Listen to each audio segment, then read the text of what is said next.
Hello, hello, hello, my lovely, lovely imps. I am the god of hellfire, and I bring you Demon Mama. Hello, my lovely imps. Hello, a vermin, goddess trans girl, chance on air, Spyro gal, Castrix, tastiest pizza, Martini Peterson, Sebs Deb, totally Sisatra, Lilith Lovelace, August XD, lol, Gayfesh, and from the YouTube chat, we have none other than the MVM, Comrade Catpernicus, Murder Birder, Emma, Respondin, I Am High, Bazooka Llama, and a normal Chris. Great to see you. Oh, wait a minute. You know what? We should bring in the day by saying hello to some people in the Twitch chat. Hello, Twitch chatters. We have Rakason Dragon. We have Sebs Dev. We have Gina. And we have Jazz Punk.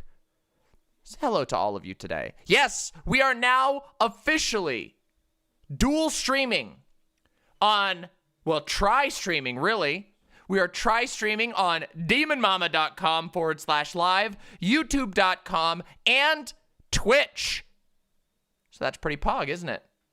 Pretty pog, huh?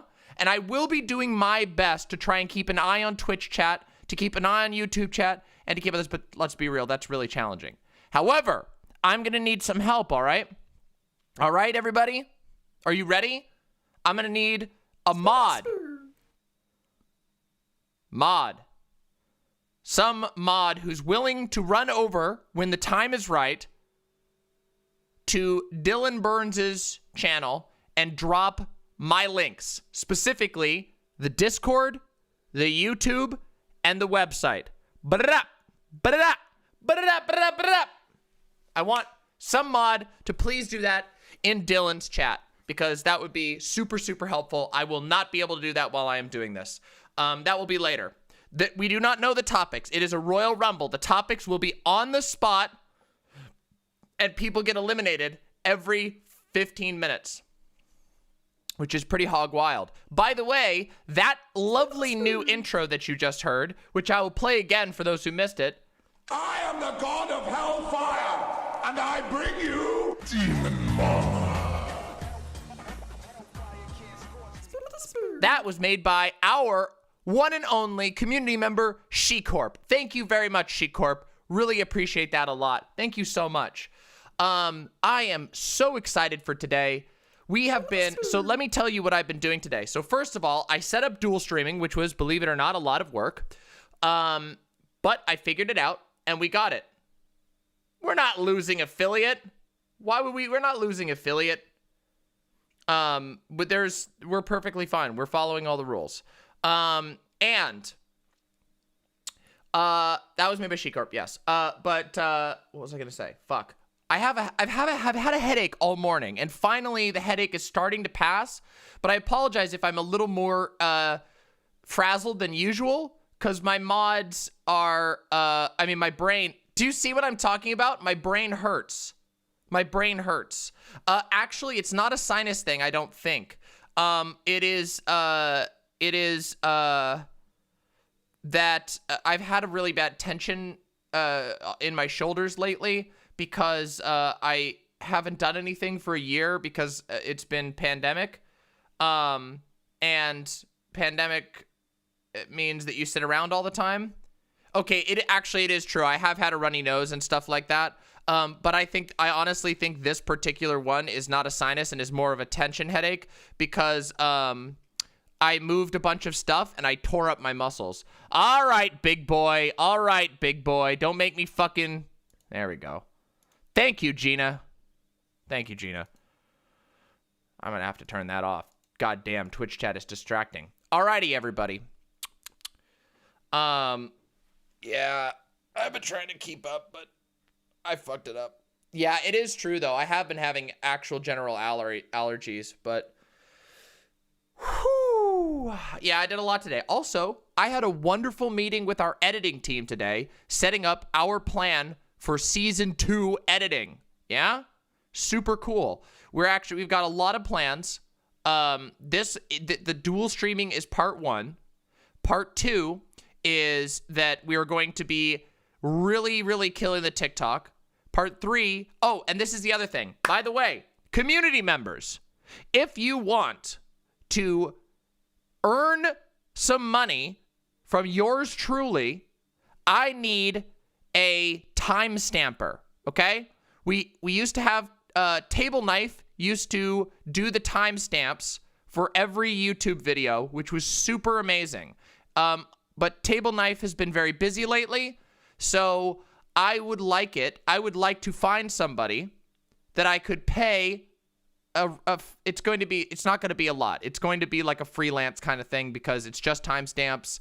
I know, and I don't have a lot of money. But if there's anybody who's interested in doing timestamps, and I would really ask that they be, pretty clear because the goal is accessibility, let me know. DM me on the Discord. And, just DM me on the Discord. Go to the Discord, click on my name on the Discord, and DM me. I used to play some sports, but I was not really good at them, and I got bullied a lot. Wonder why, right? But yes, please DM me on Discord, and we'll talk about it. Basically, what it would entail is after every VOD goes live, we would just ask that timestamps, that you post timestamps in the comments so that I can copy them and post them up to the actual video so that it automatically makes chapters, which would be super cool. You'll get some YouTube clout, and I'll pay you a reasonable fee per video that you timestamp. The goal is we really want it to be reliable. We want all of our videos to have timestamps, and it's really good. This again, much like a mod position. Hey, thank you so much, Kanawitchy.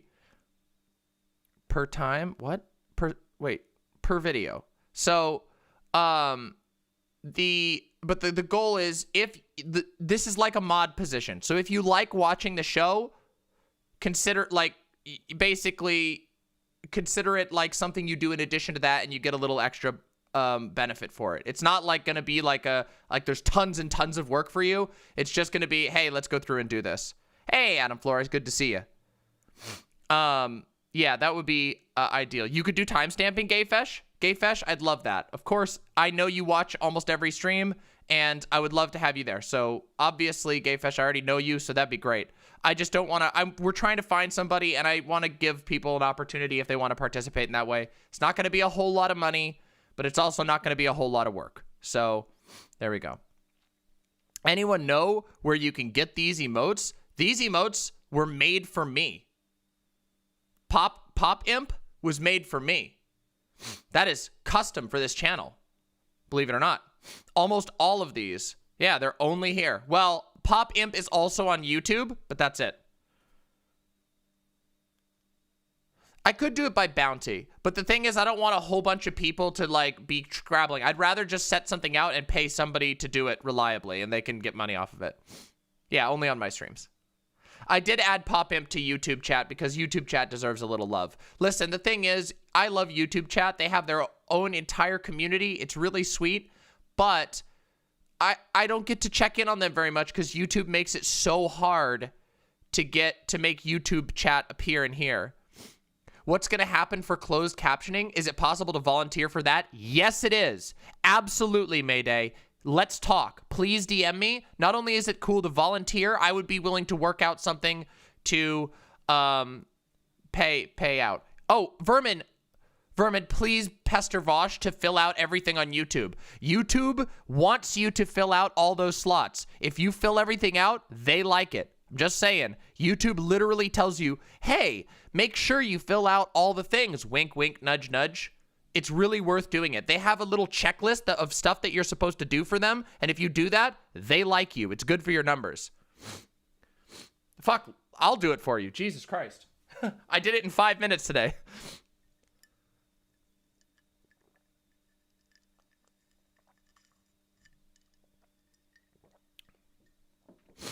Oh. That's a good idea, Prime. That's a good idea, Prime. Oh my God, thank you. I'm going to put that in my notes. Listen, I have a whole... Look, listen, my notes are out of fucking control right now. So, what is today's... Okay, here we go. Wait, hold on. 2 April 2021. Notes. CC from community. Timestamp command. You know what? There might even be a way. Okay, yeah. You know what? Actually, you might be right. Maybe it isn't a tension headache. Maybe it's an allergy thing. Let me get some tissue. This sucks.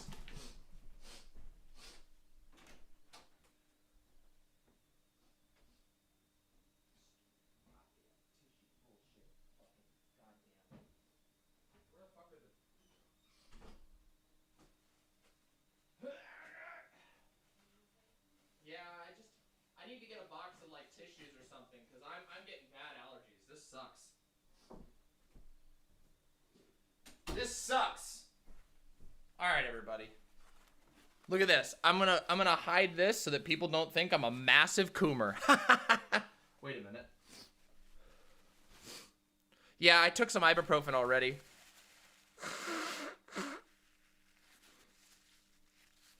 Yes. I promise you, don't worry. We've got Yoda content planned, okay? Whew. All right, hold on a second. So, I do need to get some Sudafed. If you have not liked the stream, please like the stream. If you are not subbed to my YouTube, please sub to the YouTube. And also, I'm sorry. I hate to do this to you, but if you're not in the Discord at discord.gg/demonmama, we are a community server on Discord. Discord loves our server. We are probably going to be a partnered server soon. Just so you know, our server is POG. So make sure you get there because you'll get all the notifications for my cool ass content that I do, okay? Discord actually loves us. It's super, super POG. Some people do, yeah. What sports did I play? I played baseball, soccer, football, basketball, and archery at various points in my life. Wasn't good at them. Oh, the Palace? You know. You're welcome. And by the way, I thought about that. I had a moment this morning where I was sitting in front of my closet, and I was like, what am I going to wear today? Should I go with the black shirt with the thin straps that makes my booba look big? Or should I go with the fucking lesbian representation? And I chose lesbian representation. So don't you ever say that I always go for what gets the clicks. Because I'm aiming for special types of clicks here. You know what? I want my lovely fellow butch folk, soft butch in my case. Let's be real, I'm soft butch. But those lovers of the butch, I want you to feel seen because I care about you. Not on a literal personal level, but there you go. Yo, shit, thank you so much, Alien Geranium. Lesbian, I thought you were American. Yeah, here's a quick question. Real quick, and if you found me through TikTok, if you're in any of the, I got you, Vermin. You know it. And by the way, if you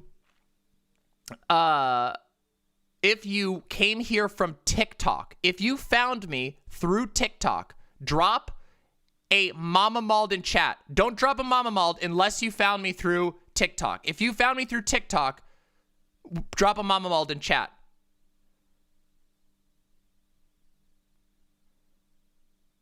Okay.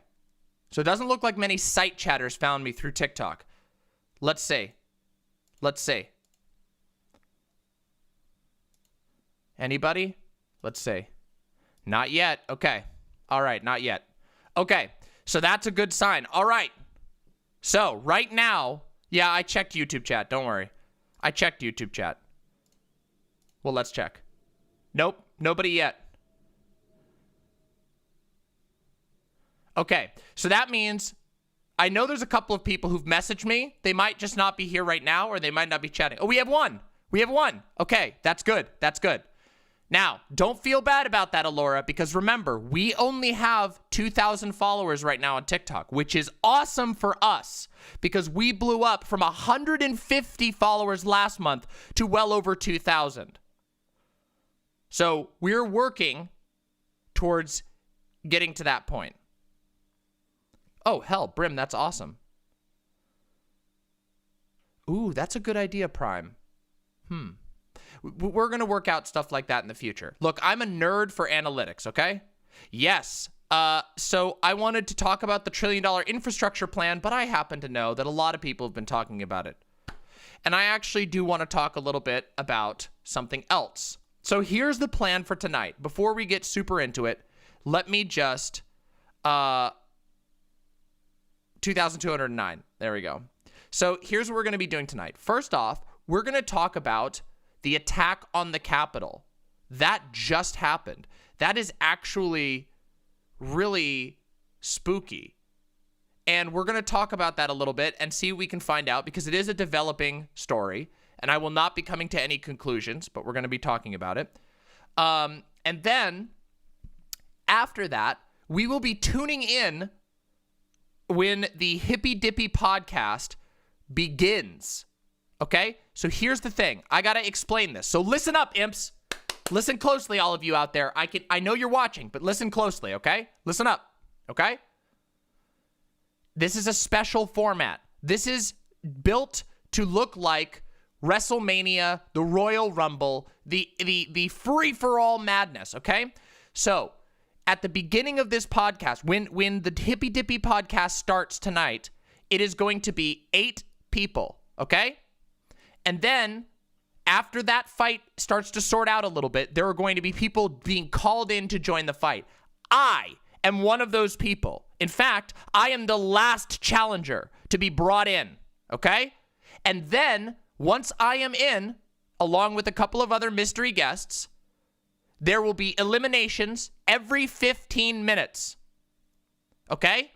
Now, it may happen. It may be that you will be called upon to vote in Dylan Burns' chat. So, for tonight, and tonight only, I will be encouraging my imps to brigade the absolute fuck out of Dylan Burns' chat, okay? This is a little loud, sanctioned brigading, okay? This is part of the fun. So when the time comes, you will flood in to Dylan Burns' chat, and you will vote for me if he calls for it, okay? Now, it might not happen. It might not happen. There might be a clear-cut victory all along the way. But if a vote happens, you better bet I want my imps flooding into that chat to vote for me. Yeah? So, keep that in mind. Dylan is not a simp for me. Dylan is just respectful. Dylan respects the demonic power, yes? Listen, I can make anybody a simp, and you know that, okay? How many rounds about will that be? If it's, no, don't worry about setting an alarm. It's all good. Don't worry, Elac. Don't worry. If you can't make it, don't stress it. It'll be all right, okay? Yes, this is the link. We will have this link on Quick Fire, okay? What's my outfit and wrestling persona? Are you a heel or a face? You decide. What do you think that I am? Listen, everybody on the internet hates me. You all probably see me as a hero. But to everyone out there, all those, the hundreds of thousands of people who saw only DGG coverage of me, those motherfuckers think I'm a villain. So, you know. Oh, we're going to have to change that message, Ada Stardust. Any mod, could you modify that? Okay, thank you. Excellent, thank you. Is Vosh going to be observing it? From what I've heard, yes. Vosh will be overseeing to see who he's going to be going up against. Because whoever wins tonight gets to go up against Vosh. Hey, Lonnie, great to see you. I think I'm a villain, let's be real. That could be. That could be, Devious Chillster. I like to think that people think I'm the villain, but as it turns out, I'm actually good. Yeah, you know, I've kind of embraced being a heel. It's all good. I do not know. We should check that right now. Dylan is live. If anybody can test that, that'd be amazing. Because listen, I don't know about you, but I want that motherfucking belt. Sorry, Vosh. Huge inspiration to me. Love you, but I want your fucking belt. So, you feel like we agree too much to go head to head? You'd be surprised. You would be surprised the sorts of things you can disagree on when you really want to. Now, here's the thing. Do I feel like I'll win? Well, you could never know, right? But let's just say I'm pretty good. You know? I'm pretty good. Pretty fucking good. I don't know if I'll be debating Vosh yet, but we'll see. I hope so. That's my aim, Brim. That's my aim. I don't want any short runs. I want a long run. I want to be the most legendary, one of the most legendary streamers of all time. I'll pause, yes. Hold on, I'll pause the whole stream for you. No, I'm kidding. I really think if Derek Chauvin gets off in this trial, every instance of unrest would be justified. Listen, I'm just telling you right now, there's a good chance that the outcome of this trial will not be satisfactory. And also, this summer is going to be absolutely absurd, okay? This summer is going to be the spiciest summer you have ever seen, okay? All I'm saying is that energy that we saw last summer, and by the way, listen, let me tell you a story about last summer, okay? Let me tell you something about the George Floyd protests, okay? Let me tell you. The George Floyd protests, I covered those last year. I covered them and was watching them to such a degree that I accidentally had a fucking PTSD episode and had to stop streaming for a month. I'm not kidding you. Like, I literally couldn't stop having panic attacks because there was my house. I live very close to where Chaz Chop happened. My house was getting buzzed by helicopters. There were cops. We were put completely unjustly. No, there was no protest where I live, but we were put at an 8 p.m. curfew. And if you went out after 8 p.m., you would be arrested in a suburb of Seattle. I'm not kidding you. Our entire town got boarded up.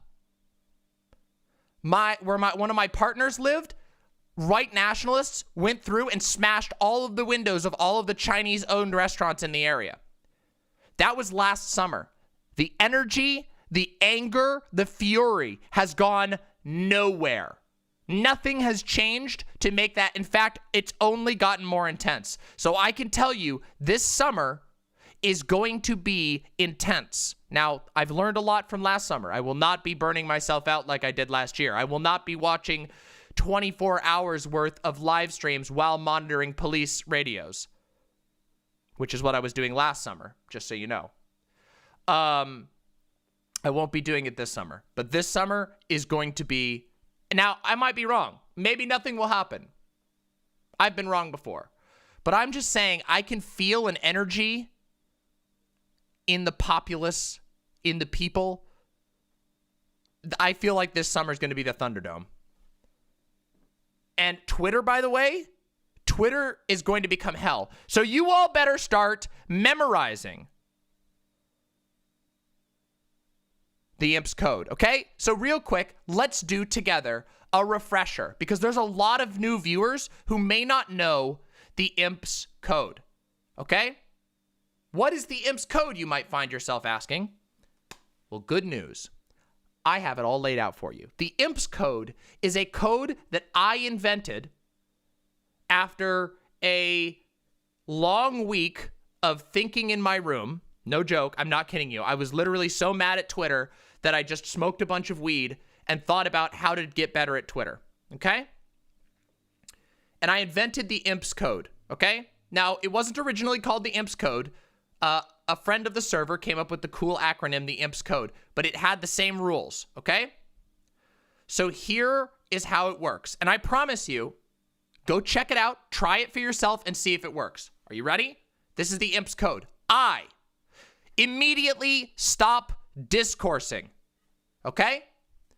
Discourse is impossible on Twitter. You can't do it, okay? It is mechanically impossible. I have talked about this on stream many times. I can't go into it in full detail here, but there are a number of things. The character limit, the way the algorithm works, and the way the timeline serves you content means that, and also the way that threading works, that's the biggest one. Threading does not work on Twitter. You cannot have coherent and meaningful discussions on Twitter. They will inevitably turn into a bloodbath. Okay? They will always be bad, even with your friends. So you don't discourse. Now, for those of you who don't know what discourse is when you are trying to go back and forth and come to a conclusion together. Whether that's argumentative, whether it's friendly, it doesn't work. Okay? So, I immediately stop discoursing. If you need to discourse on a Discord, discourse on a stream, discourse over the phone, discourse via text. Do not do it on Twitter. Okay?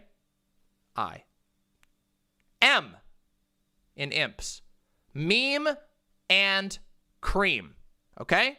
Twitter is very good for sharing memes, very good for sharing creams. We all know what creams are. It's the big booby, okay? You want big booby, you're gonna find it on you want the giant the emissions of a horse. You will find all of that nonsense on Twitter, okay? You will also find amazing memes. Memes are great on Twitter. Both of these things, the algorithm loves. Yeah, big bahunga hoonga loonga goongas, okay? I know, I put it in a way that you all can understand, okay? And that is very good on Twitter, okay? Part 3, P in imps. Promote yourself and other artists, okay? Twitter is an ad platform. You understand? It is an ad platform disguised as social media. These rules don't work for every single site because they are designed specifically for Twitter. Promote yourself and your friends. If you don't have a project to promote, retweet other people. Help artists that you like. The cool thing about Twitter is that it allows messages to get to lots of people very quickly. That is what you should use it for. Promoting your friends and yourself, okay? Well, yeah. Hence why you promote your products, the things you want data for. Your art, the things you want data for. Okay. And S, okay, ready?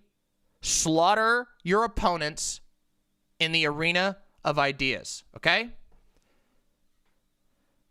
Exactly, Sturm One. Now, you might go, well, wait a second, but there's a rule against discourse. Yes, because if you're going to dunk on Ben Shapiro, you will not be discoursing with Ben Shapiro. Okay? If you are going to dunk on Steven Crowder, you will not be discoursing with Steven Crowder. If you are going to dunk on some horrible, rotten Nazi or tanky, you will not be discoursing. That's why the S rule exists. Slaughter your genuine opponents in the arena of ideas. Okay? So now you have it all. Immediately stop discoursing. Meme and cream. Promote yourself and your friends. And S, slaughter your opponents. And remember, don't get I and S mixed up, okay? Discourse, don't do. Dunking on people you're sure you don't like and you're not have any intention to discourse with, there you go. And now you have it, okay? Now you know the IMPS code. IMPS. Immediately stop discoursing. Meme and cream. Promote yourself and your friends and slaughter your opponents, okay? Used to be called dunk on your opponents, okay? All right, can we do this? Can we do it, everybody? If you ever forget, and remember, this is one last thing about the IMPS code.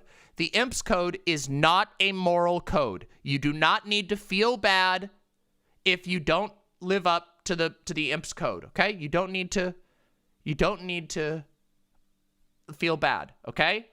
It is a handbook, okay? It is a code that helps you do better on Twitter. You will feel better if you live by the imps code because the imps code helps you use Twitter correctly, not because it's a moral code. They're more like guidelines than actual rules. Yes, we do actually have an imps code infographic, but I want to make a better one. I'm just not quite there yet. Here, look, I'll show you the imps code. We have an imps code one. Here, I'll show it to you. I should have put it up. Where is it here? I think it's in the, here. I'm working on getting another one. God, it is fucking hot today. Here we go. Look at this. See? Immediately stop discoursing. Meme and cream. Promote yourself and others. Slaughter your opponents in the arena of ideas. There you have it. There you have it. See? Looks cool. We're gonna get a super cool infographic that describes why and everything. So it's like super interesting. But for now, this'll do. Okay? The imps code is super important. And the cool thing about it, I follow the imps code. And it has made my life better. Not because I invented it, but because, yeah, I can link that. You know what? I think it's, oh, fuck. I should make a static link to that. I'll link it in the future. I apologize. It's currently on my Twitter and on my Discord, but this is the King James version of the imps code, yes. Good faith actor. How do you make it your Twitter banner? Well, you'll have to figure that one out. But I'm serious, though. It will make your time on Twitter better, okay? Praxis, you referenced the imps code? That's awesome. It's true, though. I'm very proud of it. And I've been following the imps code for some time now, and it made me happier, okay? You will have a happier time. Benji Bear, I think you do exclamation PN, and then you type in the pronouns you want. If you would like neo pronouns, just reach out to one of the mods. Oh, sick, Murder of Cross. Thank you so much. I really appreciate that. Wow, that's really flattering. Thank you. How to use Twitter? Yes. The thing is, Twitter is a platform that that doesn't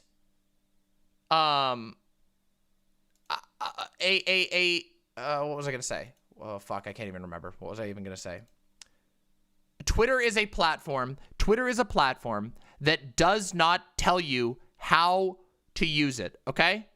How to use it, okay? It doesn't teach you how to use it. In fact, I would say that the reason why Twitter is so miserable most of the time is because most people go onto Twitter, have no idea how to use Twitter, and Twitter doesn't necessarily know how to use Twitter, okay? The secret is it's an ad platform. On Twitter, people can literally pay to make sure that you see their tweet. Treat it like an ad platform that has some weird social shit growing on it like moss, okay?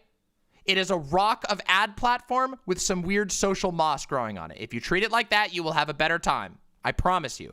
I promise you, okay? There are other platforms that aren't like this, by the way. Discord, not like this. Discord is social to the core. This is why I love Discord. Twitch is real-time socializing to some degree. It is a little parasocial, but it's a certain level of socializing.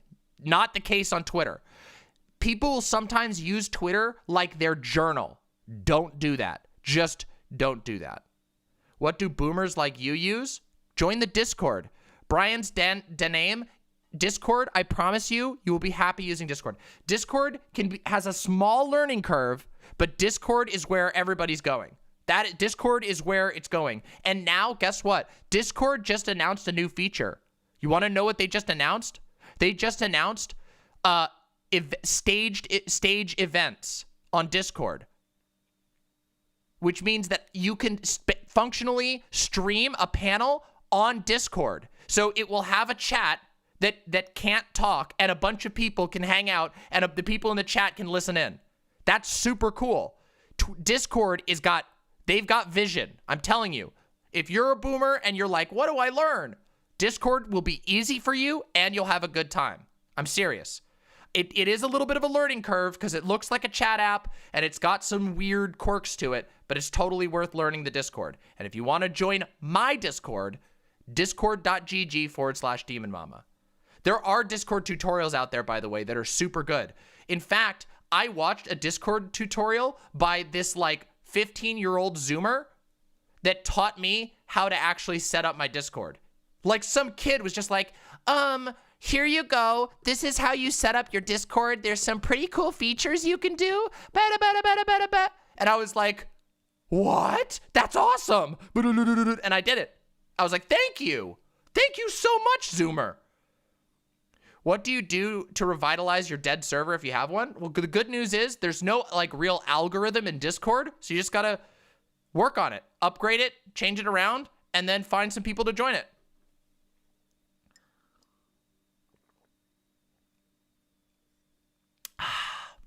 Diet Coke. Yeah, Discord is quickly becoming my primary social media source, and I love it. I really love it. There's so many features that people don't even use yet.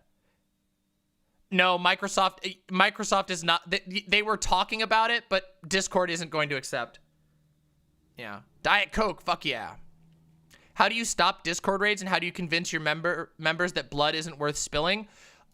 Dango Bangle. 1, Discord raids. There's a whole bunch of security features you can do. You'd have to talk to my mod team. My mod team knows how to do it. There are temporary lockdown measures you can do. You can also use bots like CarlBot, which let you lock down your server. Secondly, how do you convince your members that blood isn't worth spilling? Well, humans kind of like to spill blood. So what you should do is, in my opinion, you should give them a place where they can spill blood. On our server, that's the arena. If you go in the arena, you know you might get your ass kicked. So yeah. Is Reddit still worth using? Yeah, it depends. Depends on your interest. If you like long form posts, yeah, go for it. There's a lot of cool stuff on Reddit. Our Reddits are bumping. A lot of people still like Reddit. I hate the culture of Reddit, but whatever. You know it, Kaboka. Hype for tonight. Yes. Keep slaughtering your opponent's mom and mold. Yes, you are, Jessica Metal. In the arena server, or in the arena channel. The arena is where you can go fight. There are rules, but there are next to no rules, okay? On the arena in my Discord, you can argue with mods. You might get dogpiled. It might not be a fair fight, but if you want blood sports, you can do that in the arena. There's also the lefty debate. Lefty debate is for friendlier debates between lefties, okay? Everywhere else, you don't debate. We know that people like debate. I like debate. But the rest of the channels are productive, and those two, well, they're productive too. Combat skills can be productive, okay? But, yeah. Kaboka will be coming on later tonight. We will be having Kaboka on to preview their album, their brand new metal album. We will be premiering it on this channel tonight. So if you're interested in some fucking ripping tunes, some hardcore metal, then you want to be here tonight after the show, and we're going to do the premiere, and it's right there. You can pre-order it right there. It is Bandcamp Friday, so today is the day to buy music. On Bandcamp Friday, all artists on Bandcamp get 100% of the profit of the money that you give them. There's no fees taken by Bandcamp. So if you want music, go buy it on Bandcamp tonight. I'm serious. Bandcamp is the type of platform that is so much better for musicians. If you want music, if you're a music lover like I am, buy Gayfesh's music too. If you're a music lover like I am, buy your stuff on Bandcamp. There's a reason why so many artists push their Bandcamp over everything else. It's because Bandcamp is not perfect, still a capitalist organization, but it's much more just than others. Well, if you don't listen to music, well, yeah, just hang around. Maybe you'll find out something you like. Yeah. So we have 2 musicians who I'm going to plug tonight. Gayfesh, who does all of our channel music. The music you hear on this channel was written by Gayfesh. And of course, Kaboka, who we will be having on tonight to premiere the album, which is pog as hell. Okay? Oh, yeah. I also... look, I'm getting off on a way big tangent, okay? Big tangent. Oh my God, that's going to be so exciting, Gay Fesh. I can't wait.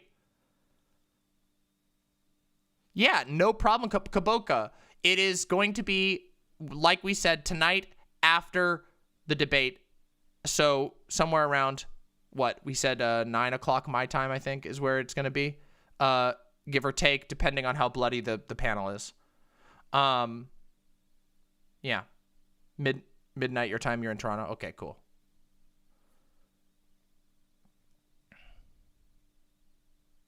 Yeah, so that's hype. So fucking cool. All right, that was all the exciting shit for today. That was a long intro. That was like a 40-minute intro. We had a lot to talk about, though. So now we got to talk about some politics, because we have some time before the panel begins, as it turns out. The panel is going to begin at 5 o'clock, which is 1 hour and 20 minutes from now. That's when we're going to start. And remember, the way that it's going to work is we're going to watch and observe the first rounds until I jump in, okay? So we're going to have fun. We're going to be reacting live to a debate. We can go cause trouble. We can throw peanuts in the chat. It's going to be super fun. This is going to be I just got my first vaccine appointment scheduled for next Wednesday. Impogging. Chance on the air. Fuck yes. Get that fucking vaccine. And make sure you take a day off afterwards, because it does kind of hit you, okay? Yeah. Matt Gaetz, we're going to talk about Matt Gaetz, because guess what? I haven't even had time to fully read up on the Matt Gaetz thing. All right, we'll do Matt Gaetz first then. Fuck it. Let's do Matt Gaetz. Y'all, Matt Gaetz is in a bit of trouble. You see, as we know, now it's really funny. Matt Gaetz, for those of you who don't know, Matt Gaetz is a malicious Republican toad that you know, the man with the very square head. You have seen this guy around. You have seen this guy doing all kinds of atrocious bullshit on behalf of the Republicans. Look at this guy. See this? Look at this guy. There you are. Look at Elak Kaval. I've not heard your music yet, but that's so cool. That's weird. Send me that, Dango Bangle. This is Gaetz. This is Matt Gaetz. Matt Gaetz, again, a malignant troll, a malignant toad who backed Trump, who fucking hates trans people. This guy's a fucking racist asshole, anti-immigration, just about the worst of the worst that you can think of. We talked about Matt Gaetz a lot in the past, specifically when Trump was in power, because Matt Gaetz was a lot more relevant then. However, Matt Gaetz has been in the spotlight for a very different reason right now. But guess what? It's not the first time this has been, he's been poked about this, okay? Because Matt Gaetz was kind of a lol cow before this shit happened. You see, Matt Gaetz has this thing where he has adopted people from overseas as his own kids who are weirdly old for being adopted. And people have poked fun at that because it's kind of weird to do that, right? It's like kind of fucking weird to like adopt like really older kids from a foreign country and have them around with you all the time. That's kind of weird. And people have, of course, made jokes about that. But it gets worse, okay? Because let's just take a look. Oh yeah, if you could, Dango Bangle, if you can DM me that one. I didn't have the link up and ready. Let's talk about this because there's so much here. There's so much here. Oh my God. Let me just get I want to try and make sure that I've got the original story going on here. Because this has been going on for a couple of days and it is very hard to sort out everything. Okay, let's do this. Oh, is this a video? I don't want to watch the video. Is this? All right. All right, here we go. Let's do this first, okay? Here we go. MSNBC. Thank you, MSNBC. Obviously, this is commentary. This is commentary. We're going to be pausing a lot, but this is the history of Matt Gaetz. So let's hear what they have to say. Let's hear what MSNBC has compiled for us. Probably have heard a lot about the Justice Department investigation into Republican Congressman Matt Gaetz over potential that's the original trafficking. One. Yes, this is the one. I forgot. It was the New York Times. But I want to do this. We'll get there. Please, copyright bots, have mercy, okay? This is the one. We'll read this after. Let's do this. Sexual relationship with a 17-year-old girl, which Gaetz denies. There have been a lot of crazy developments in this story since we first reported on it last night, and we're going to bring you all of them. But first, we thought it would be worth reminding you who Matt Gaetz was before he was under investigation. See, this type of stuff is important, okay? This is the type of reporting that I wish more mainstream media sources would do. Where you say, okay, we know who this clown is. We know his face. We know we don't like him. But why is this guy so bad? Why is he so disliked? Don't you think teenagers in the system are having a really hard time hearing people talk about that it's weird to adopt people like them? I don't know. Part of this is rubbing me the wrong way. There's a lot of teenage orphans out there, not in defense of Gaetz. Yes, but I agree with you, the Magic Socialist, except Matt Gaetz specifically adopted people from overseas, and he's also a senator. It's a very weird position to be in. You know, that's a very weird thing to do. That is a massive, massive, massive. Yeah, I think they were adults. I think he, like, adopted them as adults. Let's see. Let me make sure that I'm right on this. Let's see. The until now adopted son. Matt Gaetz talks about his relationship with, and the adopted adult. Yes, it was an adult. He was an adult. He adopted his adult from over. Yeah, he calls him like his black son. Yes, it's very, very weird. See, these are. There's a lot of these. It's super weird. Or sorry, representative, not senator. People called him his large adult son. Also, apparently he adopted a 12-year-old in 2013. Look, all I'm saying is I find it very weird when people with huge positions of power adopt children from overseas. I just find that weird, okay? And just saying, look at what we have here. Yeah, it is weird. This is weird, okay? Adoption, how adoption usually works. By the way, let me tell you a quick story. Mama lore moment, real quick. Woo, mama lore moment. Aha, ding, ding, woo. Ah, bells and whistles. Ah. Okay. I have 2 adopted siblings. A lot of people don't know that about me. 2 of my siblings were adopted. I love them very much. Okay. Even though my relationship with my family is strained, having 2 adopted siblings when I was younger was an incredibly, incredibly wonderful experience. And I'm very happy that my family chose to adopt them. I really am. Like, I learned so much, and I can tell you this much.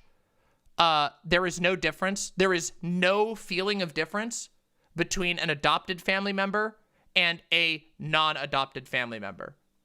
Like, it's indistinguishable. There was never a time in my mind, in my entire life, I've never felt like there was any difference in belonging or anything. In fact, my family chose to celebrate Adoption Day. And that was, we never kept, like, for some reason, some people keep adoption a secret. We never did. In fact, they were given, my parents worked with the adoption agency to make a book that was like, if you have questions about your adoption, here's all the information you could want. Here's the people who are your biological parents. Here's why you were adopted.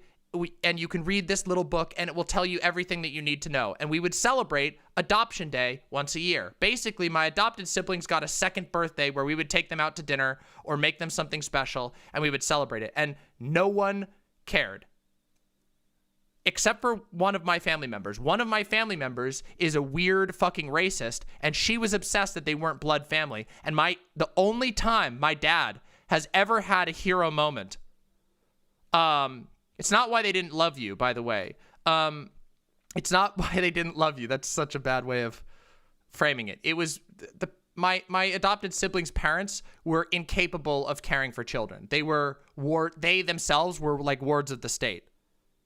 They couldn't. They couldn't. So anyway, but the one based moment my dad had a couple of base moments, but the one like hero moment my dad ever had in like my eyes that I can look back on and go, yeah, was when my dad told my grandmother to shut the fuck up to her face. This is like an old lady. My dad was like, shut the fuck up when my grandma said that she didn't feel comfortable with non-blood family members. And my dad told her to shut the fuck up, and she never brought it up again. Ever. Like, my dad was just like, shut the fuck up! And it just never happened again. One time my dad did something super based. So, there you go. That's my view on adoption. I know that was a little bit of a side note, but I figured that would be a fun story to share. I don't have any problems with adoption. I think adoption is super, super good. However, when a politician, a powerful Republican politician, adopts adults or kids or teenagers from overseas, brings them out of where they grew up, and has that much power over them, that's a little bit weird. That is a little bit weird. Yeah. It's different and very weird. So there, I explained my position. Let's keep watching. Okay? In a child sex trafficking case, because this guy is really something. Gates is the son of wealthy former Florida Senate President Don Gates. If you want to donate a sub, you go to the subscription menu, and you will see a little gift button you can press. There you go. Well, Uncle Gumbald, I may not be able to adopt you, but I can be your ideological and or entertainment mother. So there you go. That's what I can do. That's what I can do. Sorry about that. Also, if you're doing it on mobile, sometimes you have to scroll over because mobile can break the site. Sometimes, not always. Connections and deep pockets helped his son get elected to the Florida House and eventually to the United States Congress. In 2008, Matt Gaetz was arrested on suspicion of drunk driving while driving his dad's BMW. The charges were eventually dropped, but the incident reinforced his local reputation as an entitled ne'er-do-well, as one local. Getting arrested for driving your dad's BMW while drunk is like the most Republican thing you can possibly do. I'm sorry, that is the most Republican thing I could possibly think of. Yes, yeah, exactly, Jessica Metal. Paper described him. Gates quickly became a controversial figure in the Florida House, mocking food stamp recipients and facing accusations of racism for questioning. So this is what I'm talking about. This is what I'm fucking talking about. Like, Matt Gaetz has on multiple occasions literally made fun of people for needing food stamps. You're hungry. Fuck you. You're poor and hungry. Oh, Matt Gaetz. We'll get there. We'll get there. The intelligence of two black lawmakers. And then he came to Washington and quickly became known as one of Donald Trump's staunchest defenders, with Gaetz gleefully trolling the former president's critics and defending Trump's most odious comments, including on this very show after Trump denigrated the entire country of Haiti.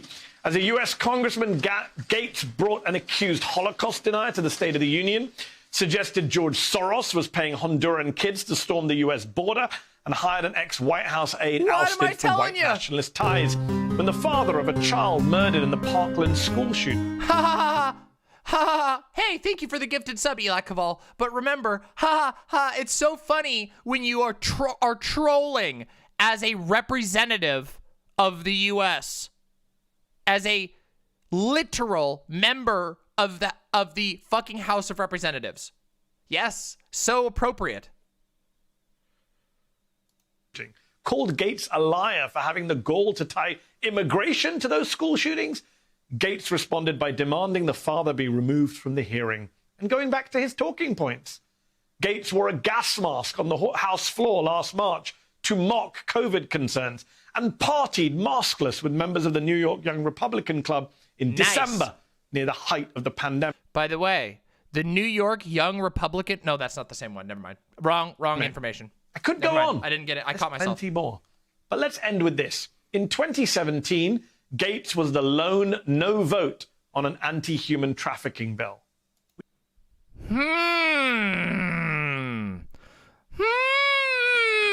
That's a little bit weird, isn't it? Which brings us to the federal sex trafficking investigation into Matt Gaetz. The congressman says the allegations are invented, and he suggests they're tied to an extortion scheme, which is now being investigated. But it's important to note that these are two separate investigations. They're not necessarily even connected, even if Gaetz wants you to think they are. Last night, the congressman went on Fox News to give his side of the story. An interview you likely didn't see because you were quite rightly watching All In at the time. Gaetz, no doubt, expected friendly treatment from that network. That's what Fox News gives almost all Republicans. And he might have gotten it had he not attempted to throw the host of the show he was on. I don't think so, Dango Bangle. I don't think so. I don't think that's necessarily true. I think there's room for people to vote against it. I just think this was a really bad one. Yeah. The host's wife under the bus. I'm not the only person on screen right now who's been falsely accused of a terrible sex act. You were accused of something that you did not do, and so you know what this feels like. I can say that actually you and I went to dinner about 2 years ago. Your wife was there, and I brought a friend of mine. You'll remember her.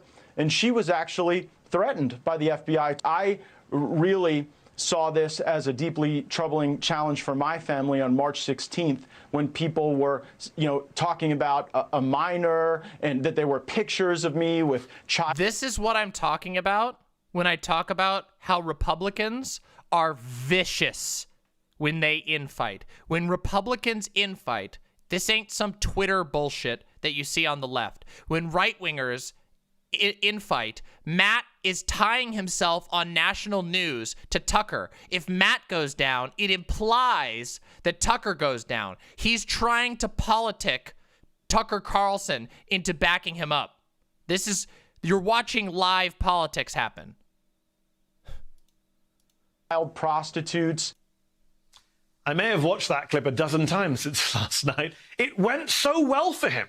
I mean, if you're a Republican and you can't get Tucker Carlson on your side, you probably have a problem on your hands. If you just saw our Matt Gaetz interview, that was one of the weirdest interviews I've ever conducted. I don't think that clarified much, but it certainly showed this is a deeply interesting story, and we'll be following it. Don't quite understand it. Well, he may not have won over Tucker, but you know who is defending Matt Gaetz today? None other than Republican Congressman Jim Jordan of Ohio, who used to be a wrestling coach at Ohio State and who former wrestlers say turned a blind eye to rampant sexual abuse by a team doctor who was molesting athletes, which Jordan denies. So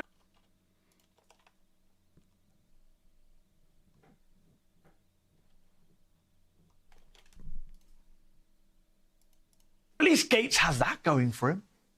Last night, Democratic Representative Ted Lieu called for Gaetz to be removed from the House Judiciary Committee until the investigation is complete, seeing as he's facing a Justice Department investigation. NBC News asked the House Republican leader, House Minority Leader Kevin McCarthy, about that today. If a member of my conference gets indicted, they'll get removed from a committee. He says this is not true, and we have a newspaper report that says something else. I'm pretty sure if it turns out to be the case that Matt Gaetz is a child sex trafficker, you'll want to do more than just take him off the Judiciary Committee. True! Anyway, before we get to our guests tonight, there's a couple other things you need to know about this story. First, in that interview last night, Gaetz claimed that a former Justice Department attorney named David McGee, who's long been in private practice, was behind the alleged extortion plot. McGee's law firm. By the way, just so you know, I've said this many times. We've been watching some Matt Walsh lately, who says, and I'm telling you that Lil Nas X is a predator and a pedophile for making a song in which he lap dances on a fictional devil. But they will play defense for people like Matt Gaetz and Jim Jordan. Republicans do not care about child abuse, okay? They do not care. It is only, they use children as a weapon because children cannot speak for themselves. They will use them as a weapon to get their way. It's all bullshit.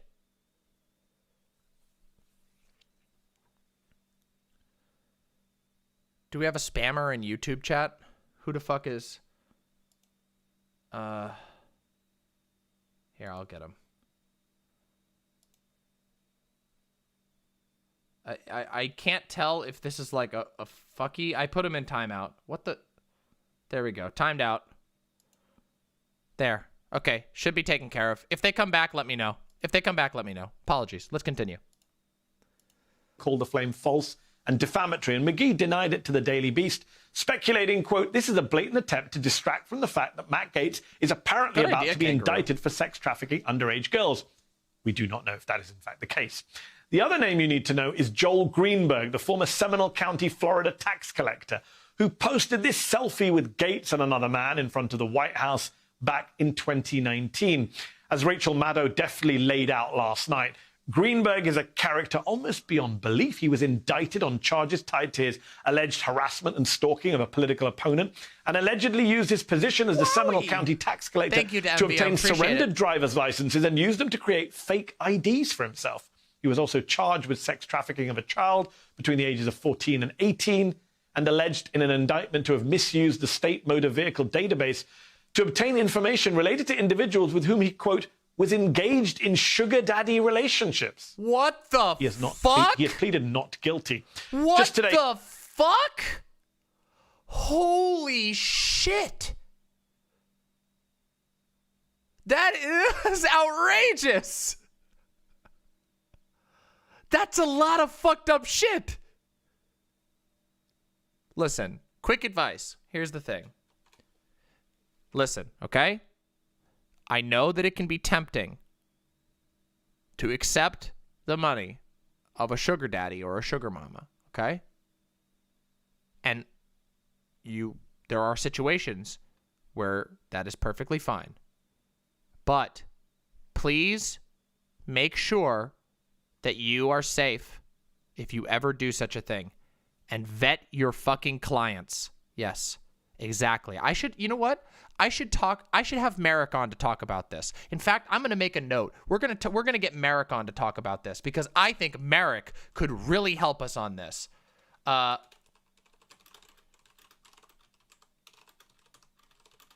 we go. There we go. Yeah, don't have sex with Republicans. A whole new backdrop. We got a couch. We got the everything. It's all new.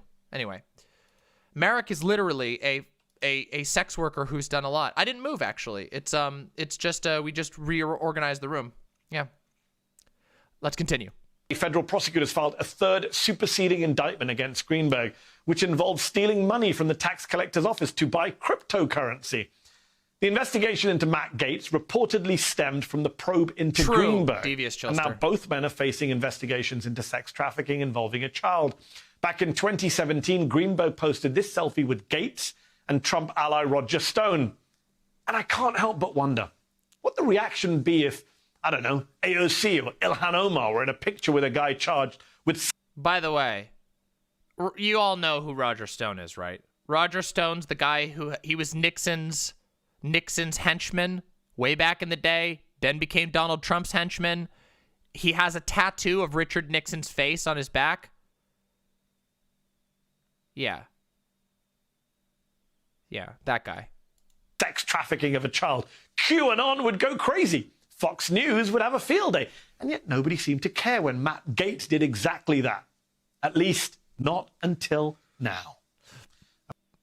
All right. Thank you, Mehdi Hassan, for that. Now let's read the original article. Matt Gaetz is said to face Justice Department inquiry over sex with an underage girl. An inquiry into the Florida congressman was opened in the final months of the Trump administration, people briefed on it said. Hey, thank you, Biceps and Bikinis. Yeah, it was kind of bad. That's all I had, though. That's all I had. Listen, one thing you all should know about me. I am a improviser, okay? There is no way that I should have a stream that looks this nice, okay? I've slapped it together with a mixture of favors, innovation, and visual tricks. That's it. I am a poor bitch, triplicate college dropout who's just really good at reading and has a fucking wild amount of work experience, okay? And I know how to talk. I don't have a studio behind me. I don't got money behind me. I make this shit happen with fucking ingenuity and friends like Vermin and Vosh, who gave me this camera. Yeah, there we go. For now, maybe we'll change that in the future. Let's continue. Representative Matt Gaetz, Republican of Florida and a close ally of former President Donald J. Trump, is being investigated by the Justice Department over whether he had a sexual relationship with a 17-year-old and paid for her to travel with him, according to 3 people briefed on the matter. Investigators are examining whether Mr. Gaetz violated federal sex trafficking laws, the people said. A variety of federal statutes make it illegal to induce someone under 18 to travel over state lines to engage in sex in exchange for money or something of value.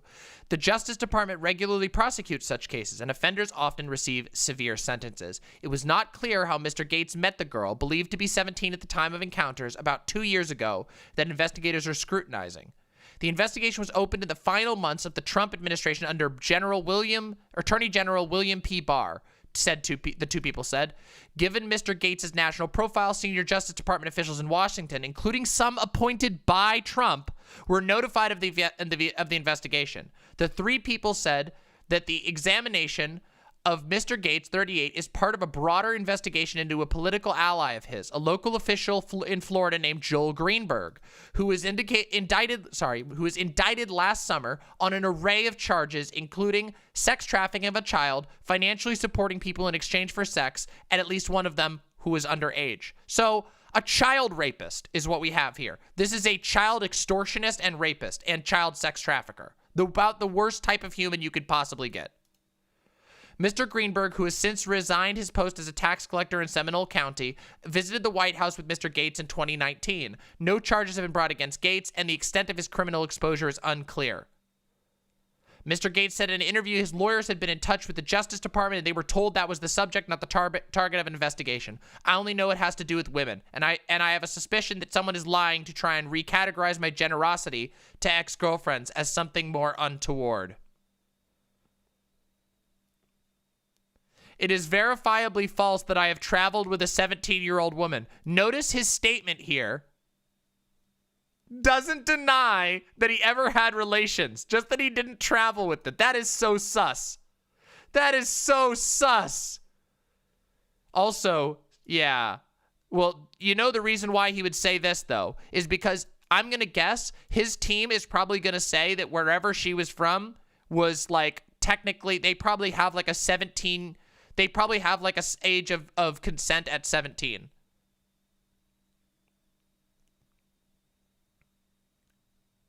Mr. Greenberg pleaded not guilty last year, but was sent to jail this month for violating the terms of his bail. He's scheduled to go on trial in June.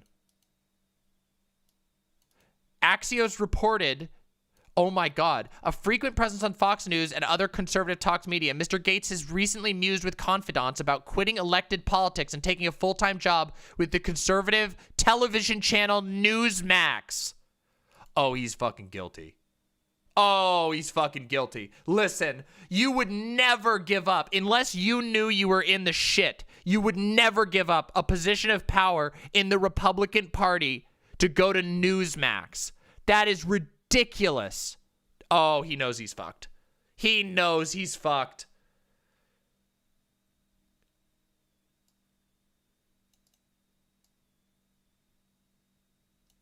This guy's such a clown. He went to an event last year where he said the Proud Boys provided security. This guy is such a piece of shit.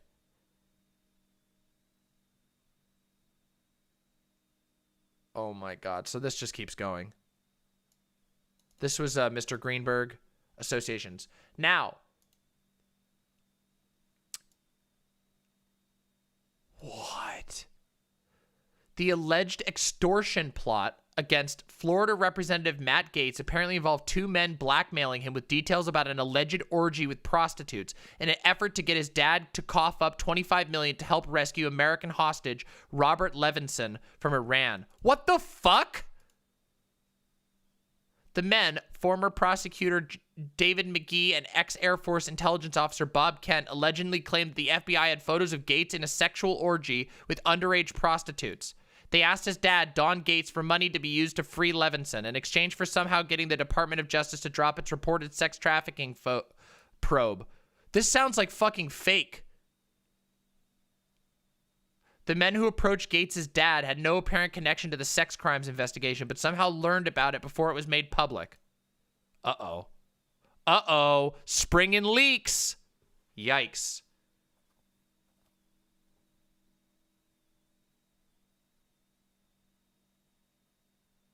However, this isn't everything. This isn't everything. This isn't everything. Are we missing mods? I hope we have mods for today. We're going to need mods for today. Listen. How is YouTube chat holding up? Is it back to normal? Okay, good. Let me check in on Twitch chat real quick before we go on, cuz there's more we got to talk about. This ain't over. This ain't over. You might think it's over, but it ain't over. Hello, Twitch chat. All right. Oh, you just wanted to use the mods check emote. Oh, that's from Better DM. Oh, boy.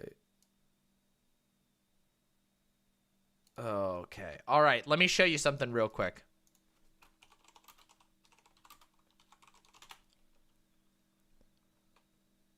Oh, of course. Oh, they're debating to age 8. Yeah, that's the most libertarian moment.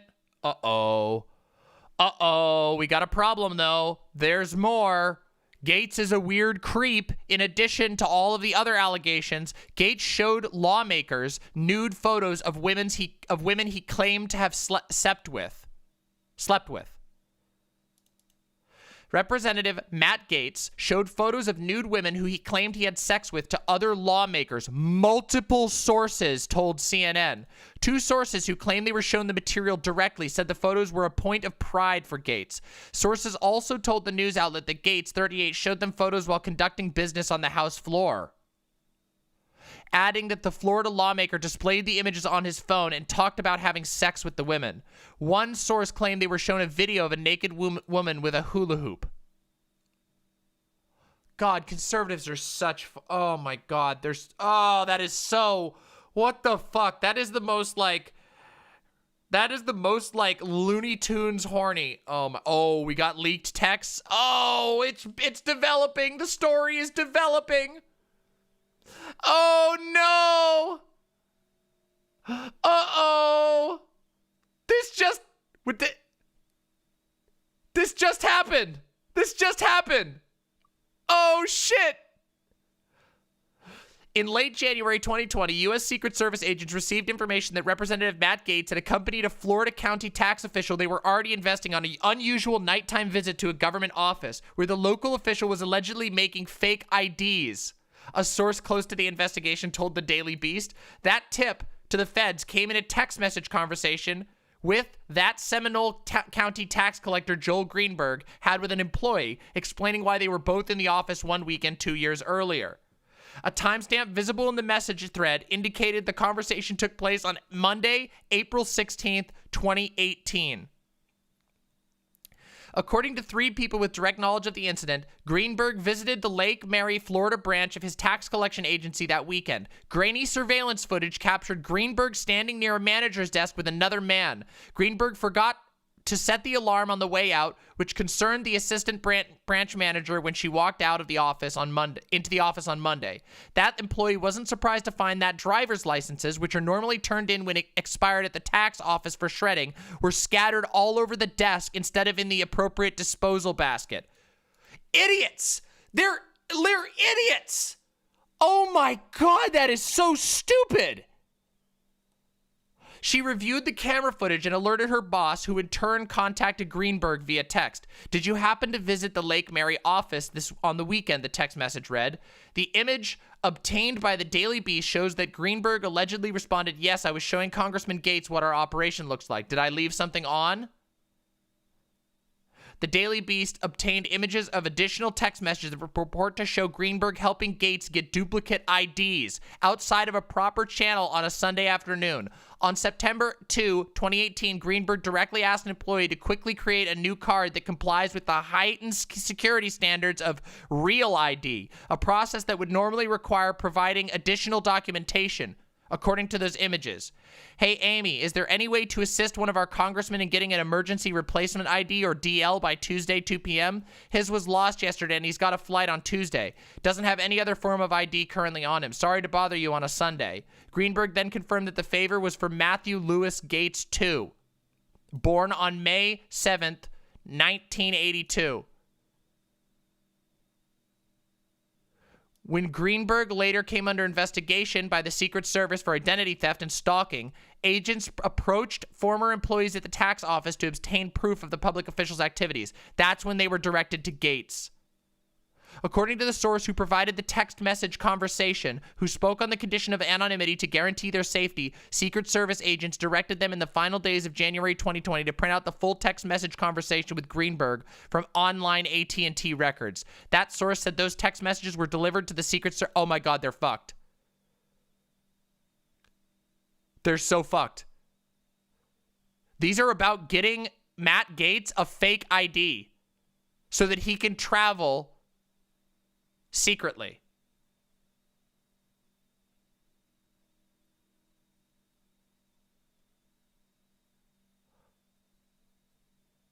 Holy shit. Oh my God. Oh my God. According to people familiar with the investigation, Secret Service agents were initially interested in Greenberg's failed attempt to allow Seminole County residents to pay their taxes in Bitcoin. Oh, it's too good. Please, it's too good. Idiot Bitcoin idiot criminals. Oh no.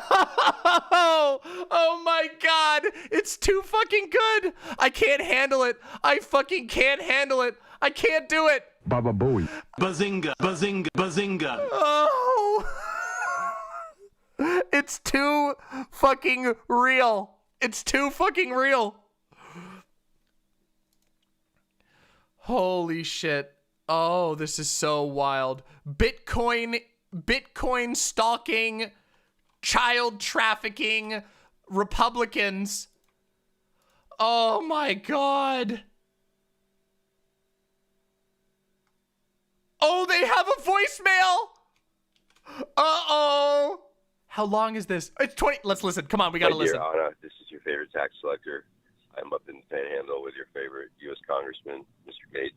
Oh, no! And we were just chatting about you and talking about your lovely qualities. And We think you're the future of the Democratic Party in Florida. Well, see, I know you're the future of it, so there's no thinking involved. Anyway, if you get this and you feel like chatting, give me a shout back.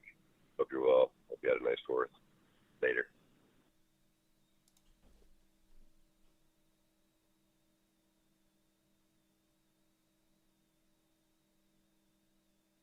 Oh my God. Holy shit. Oh my God, this is the person. On Thursday, Representative Anna Eskamani told the Daily Beast that she kept Greenberg at arm's length for years. Their interaction started when she called him out over Islamophobic comments and then helped him connect with the Muslim community to recover from that. Escamani said she cautiously entertained weird contacts from Greenberg and Gates that made her uncomfortable. We're not friends. We never hung out. We didn't talk ever. I just played nice. For so many women, you're either blunt and called a bitch, or you try to play nice and pivot and deflate. Oh my God. Is this just from now? A defiant Matt Gaetz says he has no plans to resign from Congress amid an investigation. Yet behind the scenes, a growing number of Gaetz' Republican colleagues are predicting his days on the Capitol Hill are growing short. In reality, yes, he won't last long, one anonymous member told The Hill on Friday. Oh my fucking God. Oh my God. Oh God.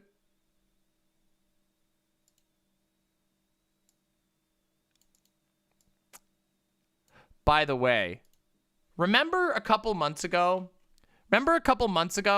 when I said that the Trumpers, the Trump faction was playing with fire in fucking with Liz Cheney? Remember when I said that? Does anybody remember that? I said that? Gaetz, who stands among the fiercest defenders of President Trump, is no stranger to controversy, but the latest allegations, which have stemmed from broader sex trafficking investigation involving the prostitution of minors, are by far the most serious. And Gaetz' flair for flamboyant confrontation, he recently flew to Wyoming to stage a rally against GOP Representative Liz Cheney on her home turf, has endeared him to pro-Trump conservatives outside the Beltway, but has also made him plenty of enemies within his own party. Oh, I don't know. Hold on. Is it still happening over here? What's going on?